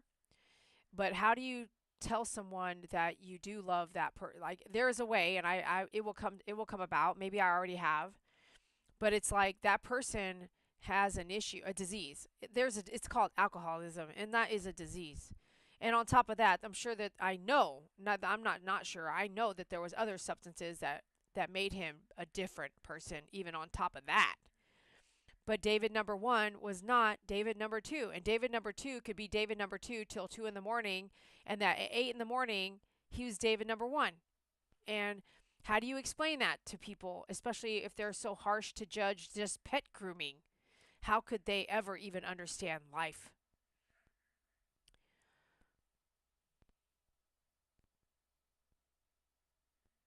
Yeah, probably KG. So she says, I'm wondering now if he was drunk or something on. You can tell when he was drunk. He could hardly talk. He would slur, laugh about stupid things. And then I recorded some sessions when I was watching him live and listening to him. I was like, he's drunk right now, and I'm going to record this for proof to show him. Like, I'm seeing that because he would tell me I'm not drinking, right? And he was. I'm wondering now if he was drunk or something when I caught him live with his brother, and this is the brother that killed him. It was like 4 in the morning, and they were on live playing Fortnite trying to kill Wolverine. I thought it was so odd that they were online at that time and laughing a lot. It was a way different David. He was loud and outspoken, not his usual self at all. Yeah, that he was drinking. Drinking allowed him to talk out loud and be really mean and outspoken. But him and his brother were under his mom's roof, and they were behaving like that. And his mom was the only breadwinner um, at the time, at different times, I should say. I didn't live there. I don't know, but I have a pretty good idea. Um, chances are, yep, MP said that's true. Chances are he was, because me and MP, I sent her some videos. I was like, watch him now. Tell me he ain't drinking. Because what I didn't like was lies, and David was a good liar. So he would tell me he wasn't drinking, and then he would have these gaming live, which I was like, see, you just tell on yourself. And I would act like I'm not watching, but I would record it so that I could come back to it and be like, don't beat yourself up, Dee Dee. He is lying. Yeah, Yami was his brother. Yami was his brother. I think that was his name. Yeah, that was his name. And David kept telling me to subscribe to his brother's channel. Yep, that was him. Yami was his brother on Fortnite. And I'm sure that they changed their name now. And I heard recently, a month ago, I was already telling MP this. I'm pretty sure that his brother has been out of the jail for like at least 10 months, waiting to go to trial or whatever for the death of his brother, intoxicated manslaughter. Yeah, so it's been a nightmare a little bit. I'm glad again. God has protected me. I have to say it out like this. There was a relationship I was in many years ago, and again, I have so many stories. I mean, I it probably won't look good on my part, like what kind of life I have lived, but I have always loved, no matter what anyone will say about me, I have always loved everybody and helped them so much, made them a better person. Whether they stay that person or what, and that's why a lot of times they always come back, even if they're just wanting to be around me, because I usually won't date them again. But I dated someone a very long time ago, and let me think what I was going to say about this. I forgot where I was going to go with it.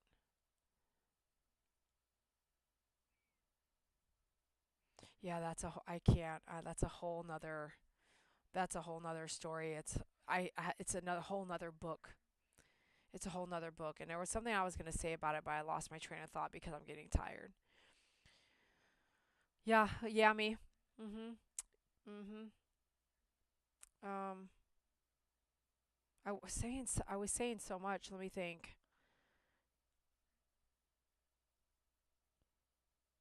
Yeah, so I think he's been out on the streets for 8 to 10 months before going to court for intoxicated manslaughter, so that'll be interesting. I wish I could know more. I don't really want to go to court, but I want to say this. I feel like God's protection has come um, in so many ways in my life. And one of those is this guy I dated, and I've dated quite a bit, truthfully. I've been looking for my husband my whole life, and I've stopped now. I'm okay now. I'm not looking like that anymore. But I do have to say, I had it. I just had it. Hold on. Oh yeah, I lost it again. That's crazy. It was right there. So hold on. Maybe if I stop petting you, I could think, because I'm petting Miracle as I'm thinking. So when I was dating this person a very long time ago, and then also when I was dating David, the thing is that I feel like that God protected me, because when you do truly get married, like you truly do get married, everything is different then. You can't like walk away like you could if you weren't married. So I was dating somebody that I moved to Texas with, and we had a great relationship. Well, at some point in the 3 years, he blames me, of course. And I mean, college educated, had a bachelor's in engineering, great job. He worked for Lockheed Martin, and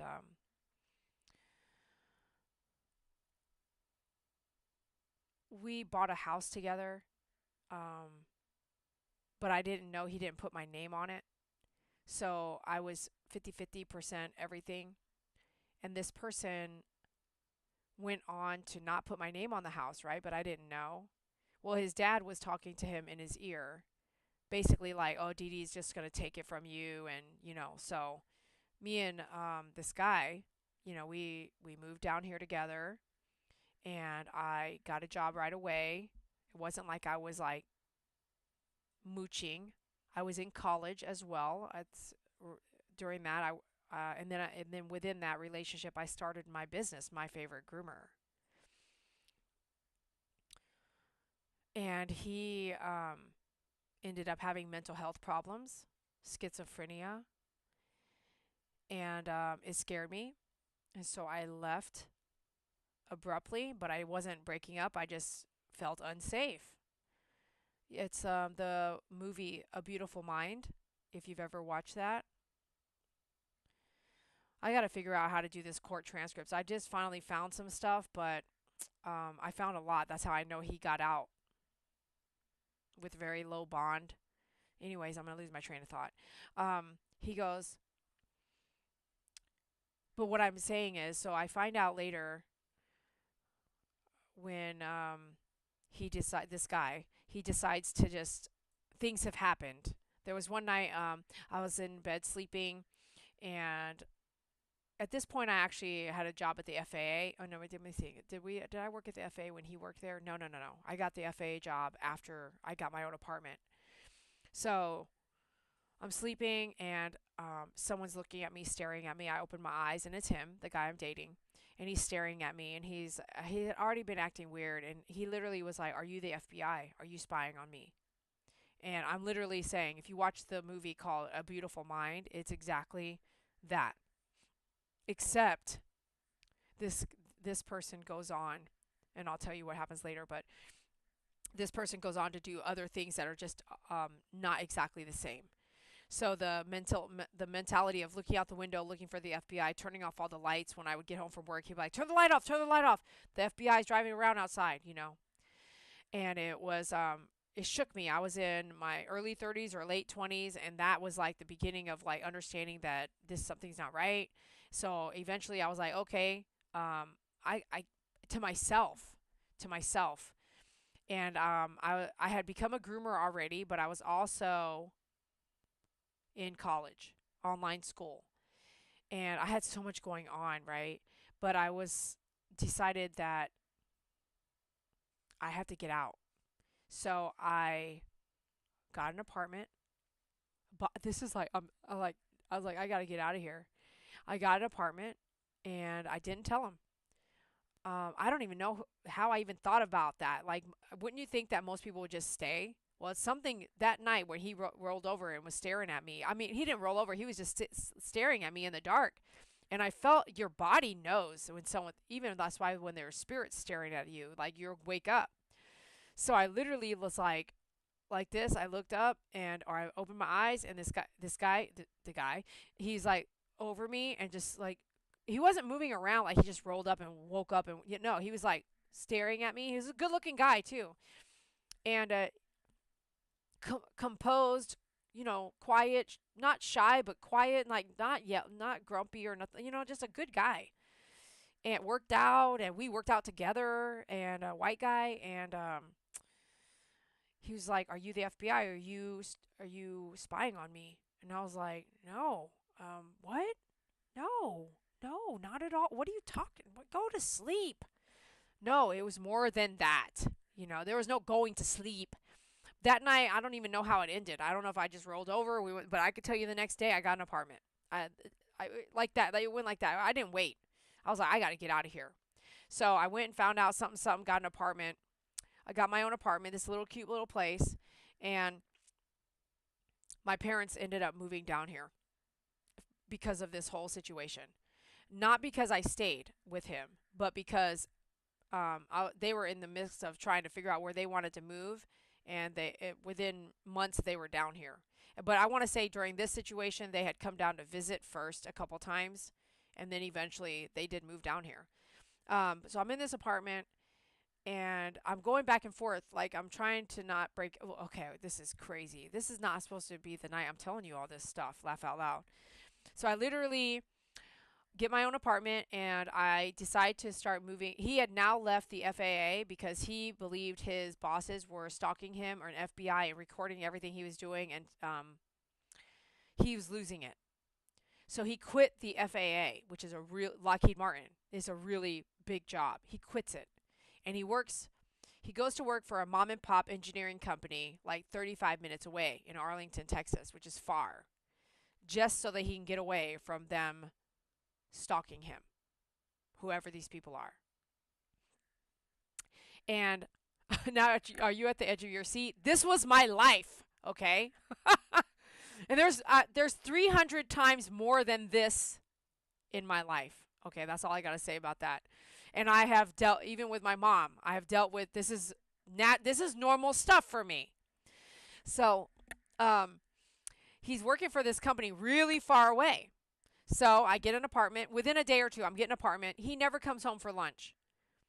I asked my friend, I don't know if you guys remember, it was a groom Miss Jazzy, a rat terrier, passed away. I haven't groomed her personally in many years, but she was a friend of mine that I groomed her dog like monthly. or weekly, and I would have coffee at her house. I would bathe her rat terrier in the tub and everything like that at her house. And she was a client for a while, and then I mean, I had bathed her dog so long, but at that time I was her groomer. Her and her husband came and met me at my house, and I they helped me move out. And guess who comes home for freaking lunch, dude? He walks in, the garage is open, U-Haul. I rented a U-Haul. My two clients, which they I was in my like 31 years old maybe, and they were like 49, a couple, We're just moving stuff up, and I was like, "Hi." And maybe just, why didn't you tell, like, he didn't say anything right off. He didn't make a big deal. It was quiet. I kind of didn't feel I had to deal with it, and I just said, "Hey, I'm moving out, and I'm not breaking up. I'm just moving out. I just can't live here," something like that. And he walks in, and he's flustered, like you could tell, and he had gained a lot of weight over the 2 years or whatever that we were together, 3 years, so the last year and a half or whatever. He broke his ankle. That was my fault. Anyways, things were just shifting in his world, and it wasn't looking really good. So he was, I don't even know why I told you that, where he had stopped working out. So when he walks in the house, everything's open, the doors are open, we're moving everything out. And I have a lot of stuff. Like, I traveled the world, I'm in the military, I travel, I have a lot of furniture, most of it's mine. There's some stuff that's ours. I left it. I wasn't trying to take that stuff. I was just trying to take my stuff. So all this, anyways, I had maybe a discussion. He did not look happy. He did not look happy. I think I can't remember, but he didn't look happy. We kept going because I had them for that day, and I had the U-Haul, and we had to unload. Okay, but my point is that God has been so good to me.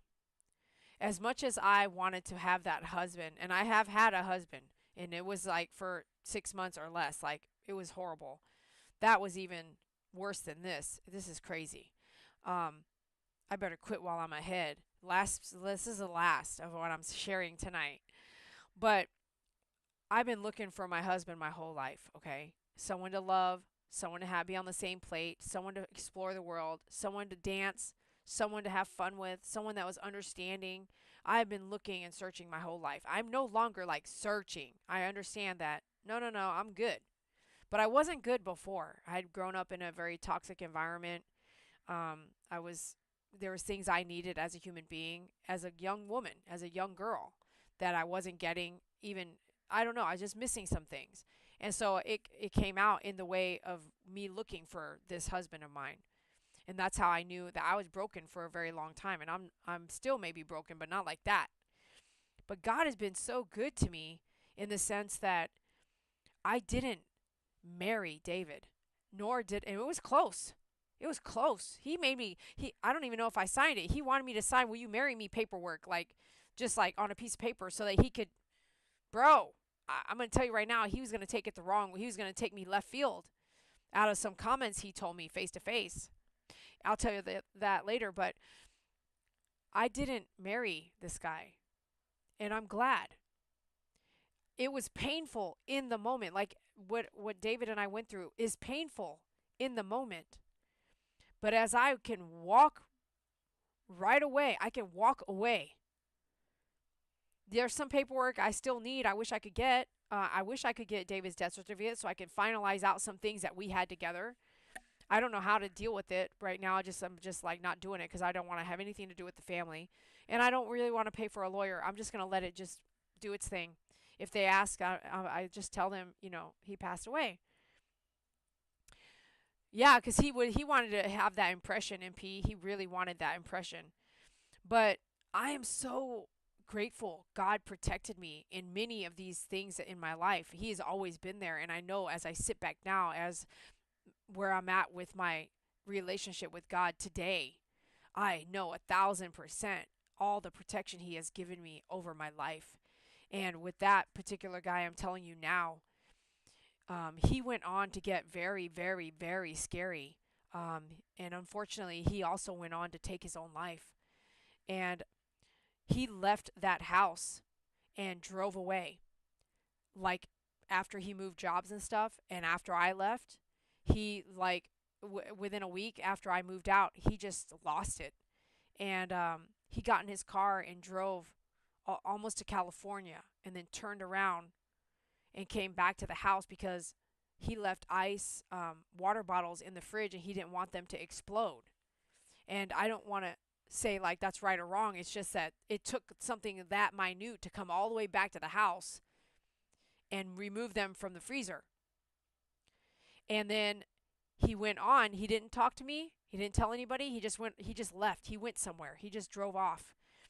And he drove all the way to his parents' house in New York. And that's where his parents then said, "You can't talk to Dee Dee. You can't have anything to do with her, blah, blah, blah." So I wasn't breaking up with him. I was in it, and I'm the one that called his parents and said, "This is what's happening," and they didn't believe me. Piece of work, man. People are a piece of work. They didn't believe me. They were like, "You're not allowed to talk to Dave, not David. You're not allowed to talk to this guy anymore. You can't be a, don't call here anymore." They cut me off like I wasn't living with this guy for 3 years and moved to Texas with him.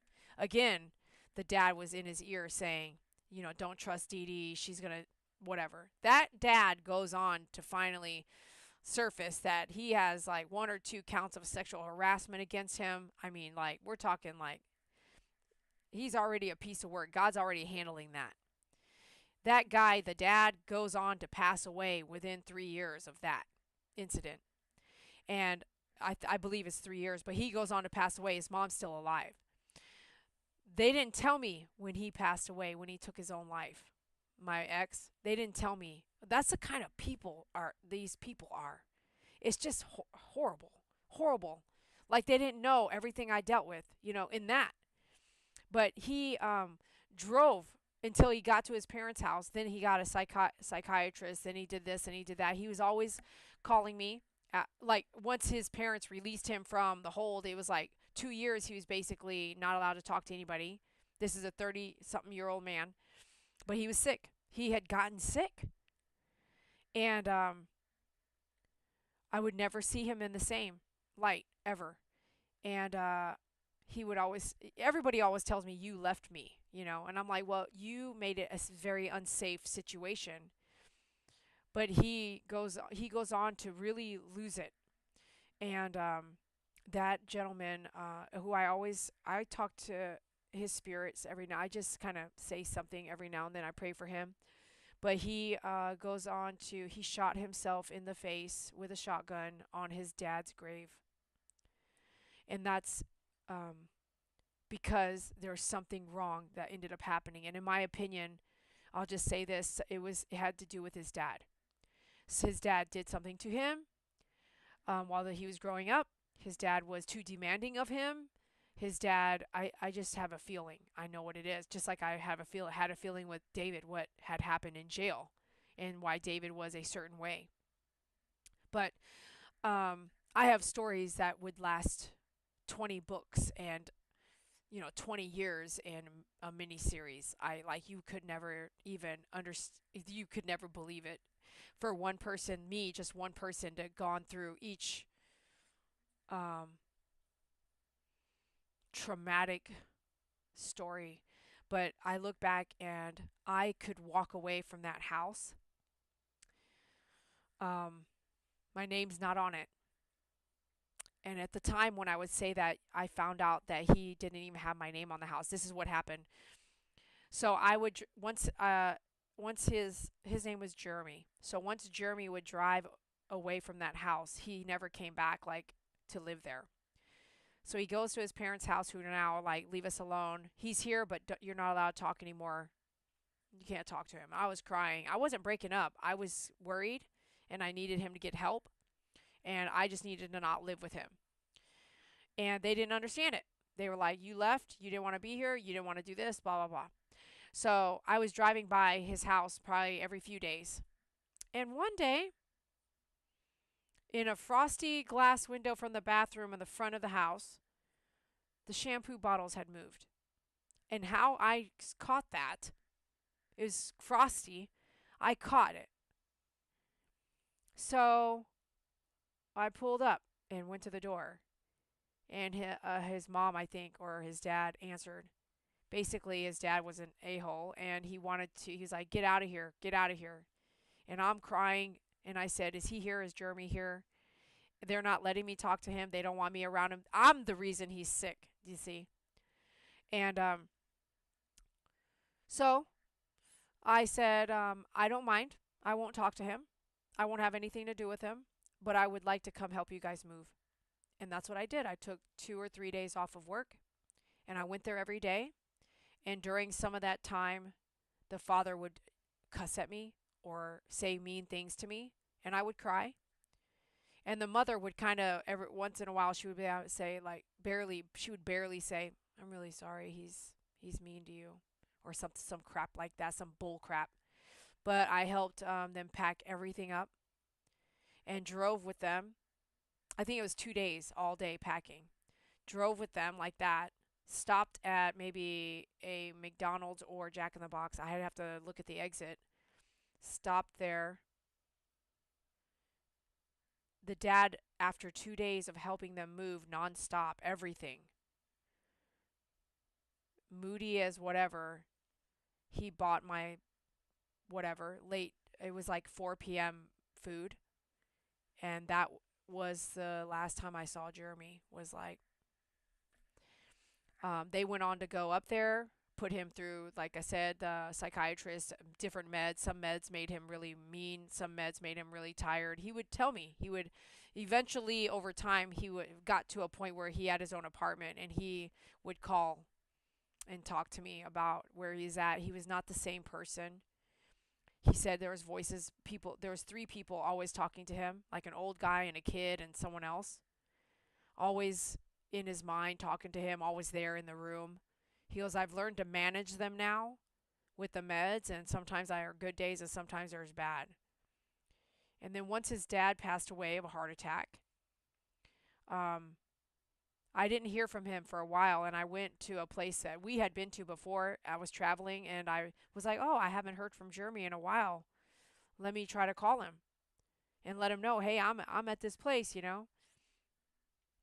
It was a bed and breakfast, and I couldn't get a hold of him. So then I looked up the obituary and his name, and it popped up, and it was God again. I was at a place that Jeremy and I went to. I took him there for his college graduation. This bed and breakfast. It was really hot springs, and I was there outside drinking some that thing that people make in a mason jar.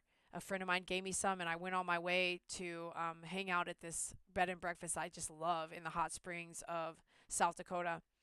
I was there maybe for my high school reunion or something like that. And ironically, right? It's not ironic, it's not a coincidence. I got to find out that Jeremy had passed away at that place when I was there alone at a place that Jeremy and I had been many years before. I found out that night that he had passed away. And I don't know if you know this, but you can't get people's phone numbers like you could the yellow pages. But you know what I did that night? I looked up his mom and his mom's name, and I got her phone number like that and called her right then and there, and she picked up and we talked. Not like friends. We talked like she shared with me what happened, and she told me how he died, and that they had obviously a closed casket, and they didn't even go back to his apartment and clear it out to get anything out of his apartment. They just let it all go. I mean, these people are just like, I don't know, this I can't even imagine. I would want every last piece of something, you know what I mean? But she didn't. They were just so weird. They were Catholic, and they had like 10 kids. And every one of those kids, not one of them, even one brother lived with us, and he got to live with us for free. Remember, me and I thought we had a house together? No. He was living there for like free. And I was so pissed. I said, no, then we should share it 3 ways if we're going to do that. And I'm glad I did, because now I found out that house didn't even belong to me at all. Wow. Um, but at least she picked up the phone, and I found the number there. Like, that's the night that I found out he passed. That was the night right then and there I got her phone number off the internet. Oh my gosh, it was so crazy. But yeah, so what my point is going back is like God has always been so good to me, and I really see it more and more as I get closer to Him. And I see back then I didn't need to be on that house.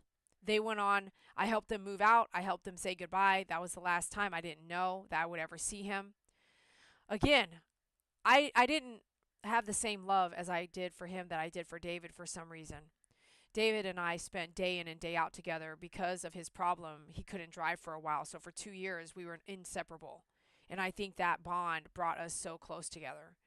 And there was a lot more like being in jail and having me only around him for 8 months where you're just communicating all the time. Like you're really getting to know someone like so much. I think that that really brought me closer to David than it what did with him. And so there's just a different feeling there for me. Where I wouldn't say that when I was waiting for Jeremy to work out the I didn't move on either, but at some point, when his dad and mom stepped in and cut everything off, at like a year passes, 2 years pass, you realize like you're not waiting for him to get better. You're not a part of it. It's over. And it wasn't that Jeremy had any say, he had mentally lost his mind. This is so unpredictable and it can happen to anybody. When somebody has a mental breakdown, this is kind of what when you hit 35, they say men have a crisis. And this is exact that so that makes sense because that's what it was. It was like he had just hit 34, 35, and it was like I looked that up and it was like if a guy is going to have a crisis, a mental health crisis or whatever, a life crisis, it usually is in their 30s, 35. And I was like that's what to me what it felt like happened. So it wasn't that I wouldn't have waited for him or changed my life and waited for him. It's just I had been cut out right away. It was just completely different. So when I want to finish what I want to say, it's like God has been so good to me because if I was on that house, they went on they we emptied the house and they hired a property management company, and I wasn't a realtor at the time. They hired a property management company and still probably own that house today unless they sold it after he died. Like or maybe after the husband died, her husband died, maybe they sold the house, maybe they tweaked it all or whatever, but every once in a while I would drive by the house cuz I wouldn't mind owning it. An Asian wife and a white man owned it, like my family, and they had this huge garden in the back and all this stuff. Like we picked that house out because it was like supposed to be our house kind of thing, right? It was perfect for us, and I loved it. I just loved that house. It was like buying a house for my mom and dad. Like they lived there before, and that's what I felt like. And I didn't. Sometimes a blessing is in a disguise, and what I mean is God has been so good to me, and in both David, as hard as it sounds, and both this situation and many others, but with these two stories that I've given you tonight, don't share this on the other channel. This is a secret for our channel here. This is no one else's business until I want to let them know. But if I had my name on that house, we would have had to go through so much to get it off. We would have had to sell the house, do this, do that, all this communication, all this crap, bull crap. With David, look at how his family is with me now, today, which is null, and how they were beforehand and how they treated me. Like, I know more than you because you're not living my life, but how they've behaved. Imagine if we were married. Then they may be like, okay, well, you owe us half of this and half. You need to give me this. You need, like, I'm so grateful. I'm so grateful that I have the ability in both of those scenarios and many others to be like, wow, I can just walk away. And if that's not a story for itself, like if you can just, we want to intertwine so many things like this. Why can't we be married? Why can't we have a house together? Cars together. Yeah. Insurance, cell phones, all these things. Let's have it all intertwined. When you have to take it apart, and the person you have to take it apart with is dead and long gone or died, and you're emotionally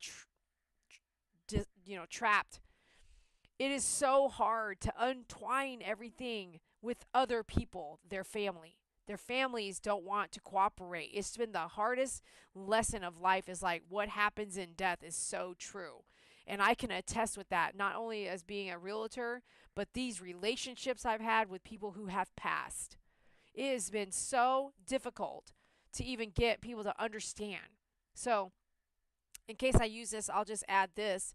It's like if you are dating someone and you live together and you do not have a will, you are wrong. You need to go have a will. If you're single and you don't have a will, you need to go get a will, a professional will.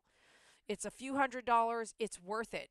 Because if you don't have it laid out in the law, it can go to the state, or people are going to fight over it, or people are not going to fight over it, and it just goes to the state. Like, I don't want nothing to do with that. It just goes bankrupt. Okay, come in, evict it, come in, take all the stuff, throw it all away. No one gives it to your last living sibling. No one does that.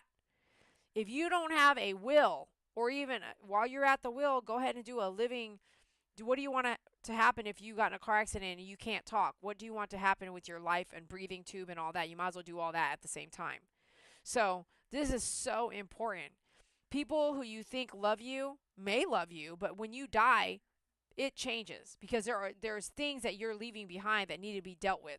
Money, banks, investments, houses, cars, all that needs to be dealt with. And someone needs to deal with it for you, or it's just going to go, all that wasted effort, hard working, all that just goes straight over to the state, which is so stupid. So back in the day, a long, long time ago, like long, long, long time ago, the documentary about Donald Trump's house out there in Florida, that place that he bought is like, it used to be in like the whatever, the 30s and 40s. It was owned by a very wealthy family that did like production of some sort, I think. There's a documentary on it. I might be a little wrong.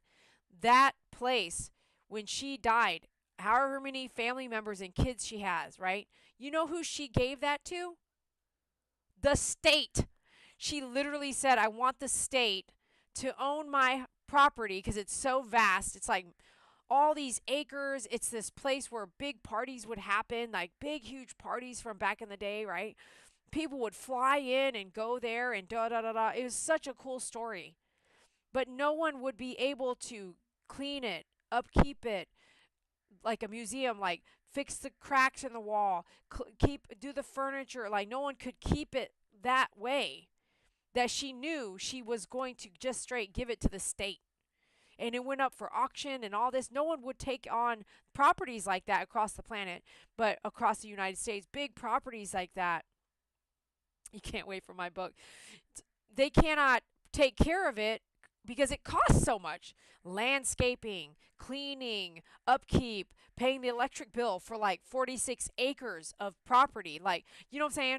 So just imagine, when it comes to that, your house, your car, your bank, your bankroll, your cash in your safe, all that, who is going to get it? Where do you want it to go? You want to make sure it's dry. And I'm talking too much. You want to make sure you have a will. So if you've learned anything, get a will made. Seriously. And I think I didn't even forgot to put a 3 on here. 27th. This is a 26th. I gotta save this. All right. I've talked your head off for 40 minutes. Laugh out loud. At least. How long has the live been? Hold on. It says 56 minutes average view, but. Oh, I've been live for 4 hours? Are you serious? What? It's only midnight. What? I have a will. Of course I have a will. The military first makes you have one. And then I just kept changing it. Because what I would do is I would leave my stuff to people I care about. And then when those people drop out of my life, because they do sometimes, then I would change it back again. So yeah, I have a will. But I would say that my family knows who I want to have most of the stuff, but I should go ahead and put more in the will now. Like I should do an update to the will actually. So yeah, maybe I'll put that on my to-do list for the next couple months is to update my will in more clarity.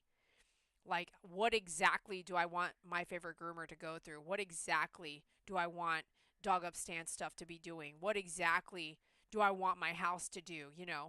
Um, in all of it, depending, does my dad live on or does my dad go before me? Because a lot of stuff I would say, get it ready for my dad, or I want my children family members to have any house they want across the planet. You want to live in Texas? We have one here, So rent it out. Like to be more specific would be a good thing to add to my will, but my will is all set. Yes. And I have a living will as well. It tells them what I would like to do. What is it called? There's a thing, it's called what I would do on my deathbed if I couldn't speak, like I wouldn't want a tube. I wouldn't want to live on a tube. You just let me go, you know. So, Doug, thank you so much. He says you are very special. You're a super special person. Thank you so much. So are you.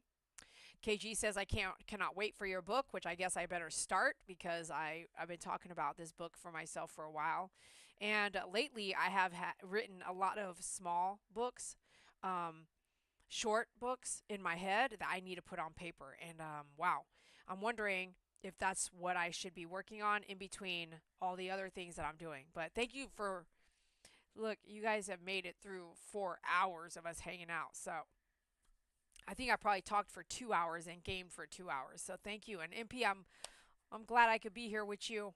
I love you so much. I love each and every one of you, actually. Thank you, KG. Pookie Puppy might come back and listen to this later.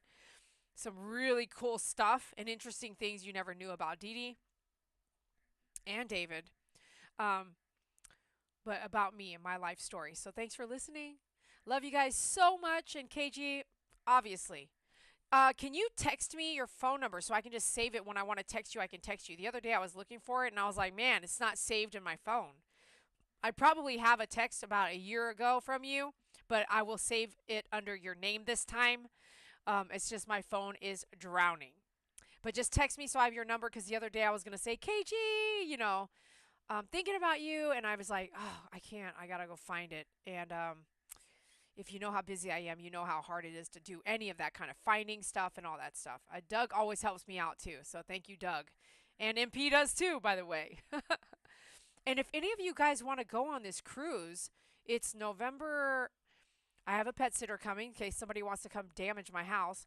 But I have November 9th through the 16th. It leaves out of Galveston, Texas. If you're interested, y'all, you're going to get your own ticket, or you can bring a friend and get your own room. It's best to have a double occupancy room, but I like a room to myself.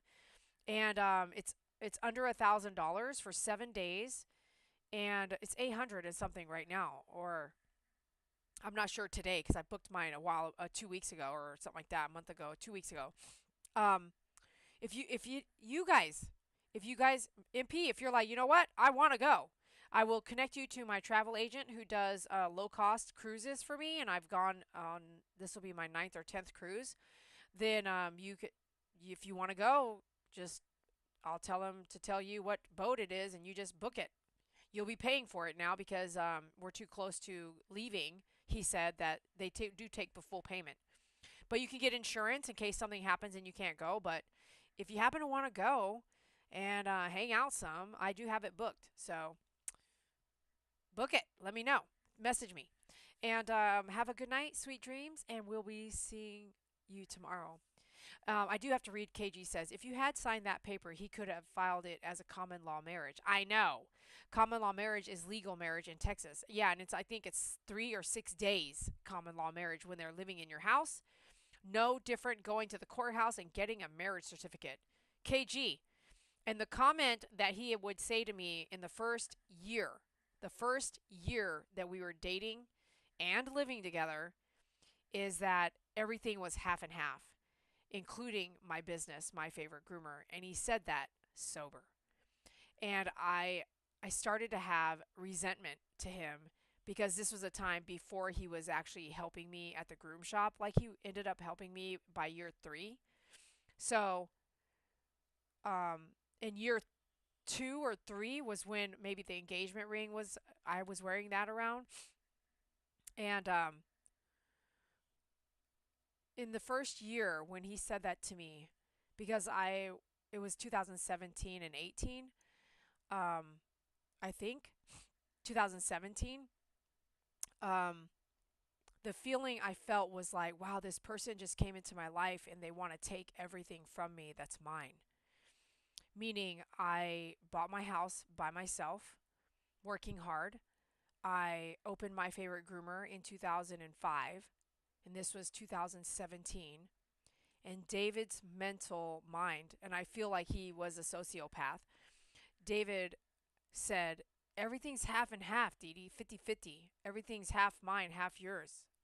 And I remember going, my house is half yours, and you just got here. And you're not even paying bills yet. I mean, he didn't have a car at that time or a job. I mean, hold on, he had a job. Um, but it was so, he had a job. So it was so painful for me to feel that somebody wanted to take everything from me that I worked so hard for. And when you say what you just said about the paperwork, I know that. Um, and that's why I'm saying God protected me. God protected me. He always has. And I'm so grateful for him. He was watching out for me when I didn't even know. I was being so kind and gracious and helpful and caring to David. And he was not drunk when he said that to me about everything being half his. And it hurt, because I was like, you don't know, because he was younger than me. And I was like, you don't know how hard I worked for everything I have for you to come in here and say, all of this is yours now. So there was a time when he was stalking me, and I had just moved in back into my house. And no, let's go back one. Oh, gosh, this is the end.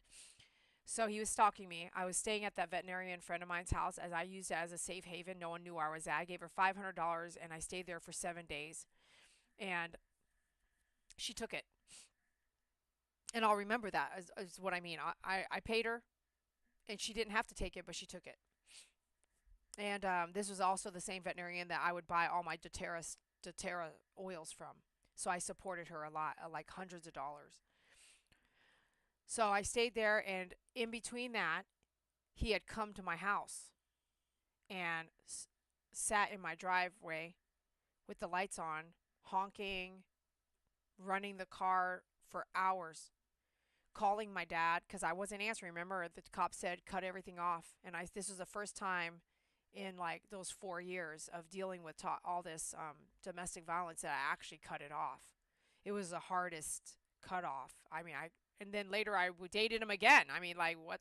It was that hard because you love that David 1, and there's also a David 2. He sat in front of this empty house, and he called my dad, and my dad said, "You can't just sit in front of Dee Dee's house like that. No one's there." He said, "Give me a key. This is my house, too. This is my house." No one had lived there. We were living in an apartment before that. I needed to get him out of my house, which I did, and the house sat empty. But when I was coming back home, he didn't know yet. I was still in my safe haven. He was out. He was doing that to my house, calling my dad.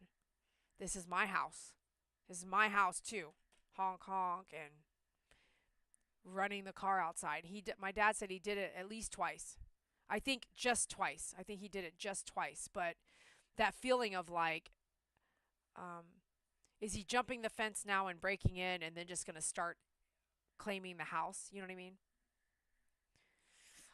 Man, that was a really, really scary, tough, hard, emotional time for me. That whole relationship was the reason why I am who I am today, and it is the reason why I am good. I'm good now. Like I am not desperate. I'm not Doug. Your answer is like I don't need to talk about sex. I don't have any. I have God, and I would rather dance than to have relations. I would rather enjoy friendship for hours and days before I have anything that twists and turns. that's unhealthy or um, toxic or not of God, not of God. And what I mean is like when you know, right? So once you know that your deodorant with aluminum causes cancer, do you still use it or do you change it into something that is just salt water? Once you know, you know. And now I know that I shouldn't do things until I'm married. And with marriage comes more commitment, and you have to really know the person better, right? Because Doug, you married somebody that you ended up finding out was just upside down. And today, in today's world, we are going to have to take a lot more time to figure out who somebody is, and sex shouldn't get involved until the end anyway. Because if you find out, like you can't even find out, like you hang out with somebody and they're all about you, and then if you were to already have sex, and then a week later you don't even really talk or hear from them anymore, it's just not what I want. That kind of, I'm good. What I mean is, I'm not on the hunt anymore. I'm like, I think I've had my fill of trying to find someone to love my whole life that I am finally like, I am into me. I'm finally into me and only, not only I'm doing a lot of stuff and meeting a lot of people. I'm not like selfish like that, but I am really like, I want to dance, let's go dance. I want to go play pool, I'm going to go play pool. And I don't need company, and I've met some people that I've flirted with, but I see the flirting, and I also sometimes now see some red flags, which is pretty cool because I know like this feels really cool right now. I'm like kind of flirting, but heck no, you have issues. This guy has some issues, and it's fun to flirt, but I don't have to go home with you, and I don't have to have a relationship with you. I don't have to pay your bills. I don't have to talk to your mom. I don't have to drive you to work. I mean, I don't have to do none of that. You know what I mean? And you will know when that person is your person. I think you will know. And if I don't get that in the rest of my life, I am good. I have God. And I like no, I'm not just saying it to just say I know I have God. And whoa. Can you imagine somebody that you meet is like, "Hey, this is my car now. This is my car. I've been wanting this car for a long time." I think you'd be like, "What? Get out." Get out of my car, dude. I got a message from a casino, like dealing the casino job that I love to do. I'm gonna look that up right now. Maybe it's desperate for tomorrow. Oh, it says all shifts have been filled. They just put that out there. That's just crazy. Okay. Okay, yeah. I don't know. Whatever. All right, okay, I gotta let you guys go. I'm falling asleep. I still gotta let the dogs out. My back is killing me sitting in this chair. I hope you had fun listening, and thank you for being out there again. Good night, sweet dreams. I'm about to end it right now. Thank you so, so much for listening, and I think some of y'all fell asleep. That's what I think. No. All right, have a good night. We'll see you tomorrow. Bye. Get safe. Okay. MP, have cry if you have to tomorrow, and I'm so sorry for your loss. Your mom is with God, and tell me why you needed the talk. Real quick, just a quick phrase while I talk to MP. MP, tomorrow is going to be a hard day. I won't be standing there with you. Let me know if you guys do it live, like we did. If there's live, please send me the link. I know you said don't worry about flowers, but if I am able, send me something ASAP. If not, don't worry about it. It was like a long, awesome girl talk. I know, right? This is awesome. Thank you. Um, MP, the day is going to be hard. It is like sealing an envelope, a kiss goodbye, and delivering it straight to heaven. MP, your mom is your only one mom in this earth and in this time. She has raised you. She raised your brothers, your sisters, your siblings, your grandkids. She gave kisses and loves and hugs, and God only knows everything else because I wasn't there, but I know that she was a deep big part of your life. God, I ask you to love on the family of MP and her family. I ask you to bring her mom and keep her mom with you. Let MP know in your sign alone that she would know directly to her that you are speaking to her now and forever and tomorrow. Maybe signs that her mom is there, present, her spirit in present, knowing everything that the family is going through and that they miss and love her so much. God, my friend lost her mom, and I pray for her to be strong in this time, to share the details of their love if that's what she wants to do, to hold it together when she needs to, and cry like a baby when she has to. This is one of the toughest times for me. I know it will be a tough time for her. This solidifies both her parents being gone from this earth, and it's just heartbreaking. But I guess the mom and dad are back together again, so that is kind of like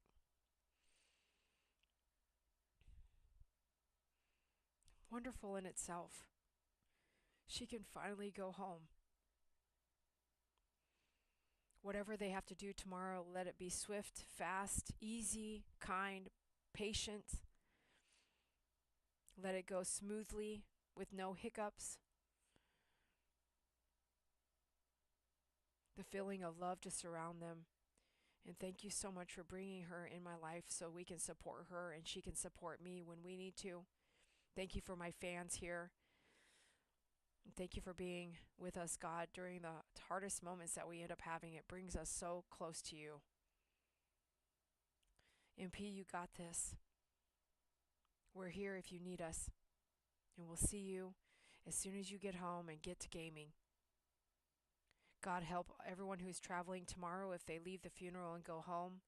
God, be with every one of them and let them all get home safely, as they will be very, very emotional. Or allow them to spend more time together as a full family unit, because maybe they need that right now, because life is super short.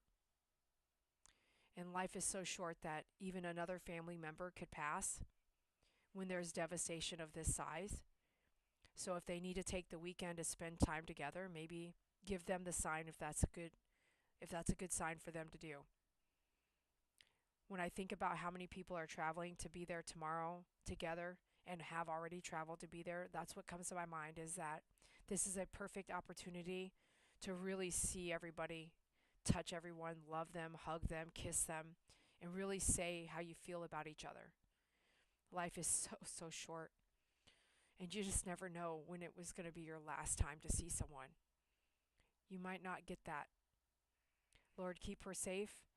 Love her and her husband. I lift them up to you. Amen. All right, MP, that one goes out to you. Love you, girl. And anybody else that needed to hear that kind of prayer, I hope you hear it, and I hope you know you are loved by Jesus Christ, and God Himself will keep you in His heart. All you have to do is accept Him as your Lord and Savior. Thank you for being out here. I love all of you, and I hope you have a good night. And thank you, KG. Good night. We'll see you tomorrow. Bye.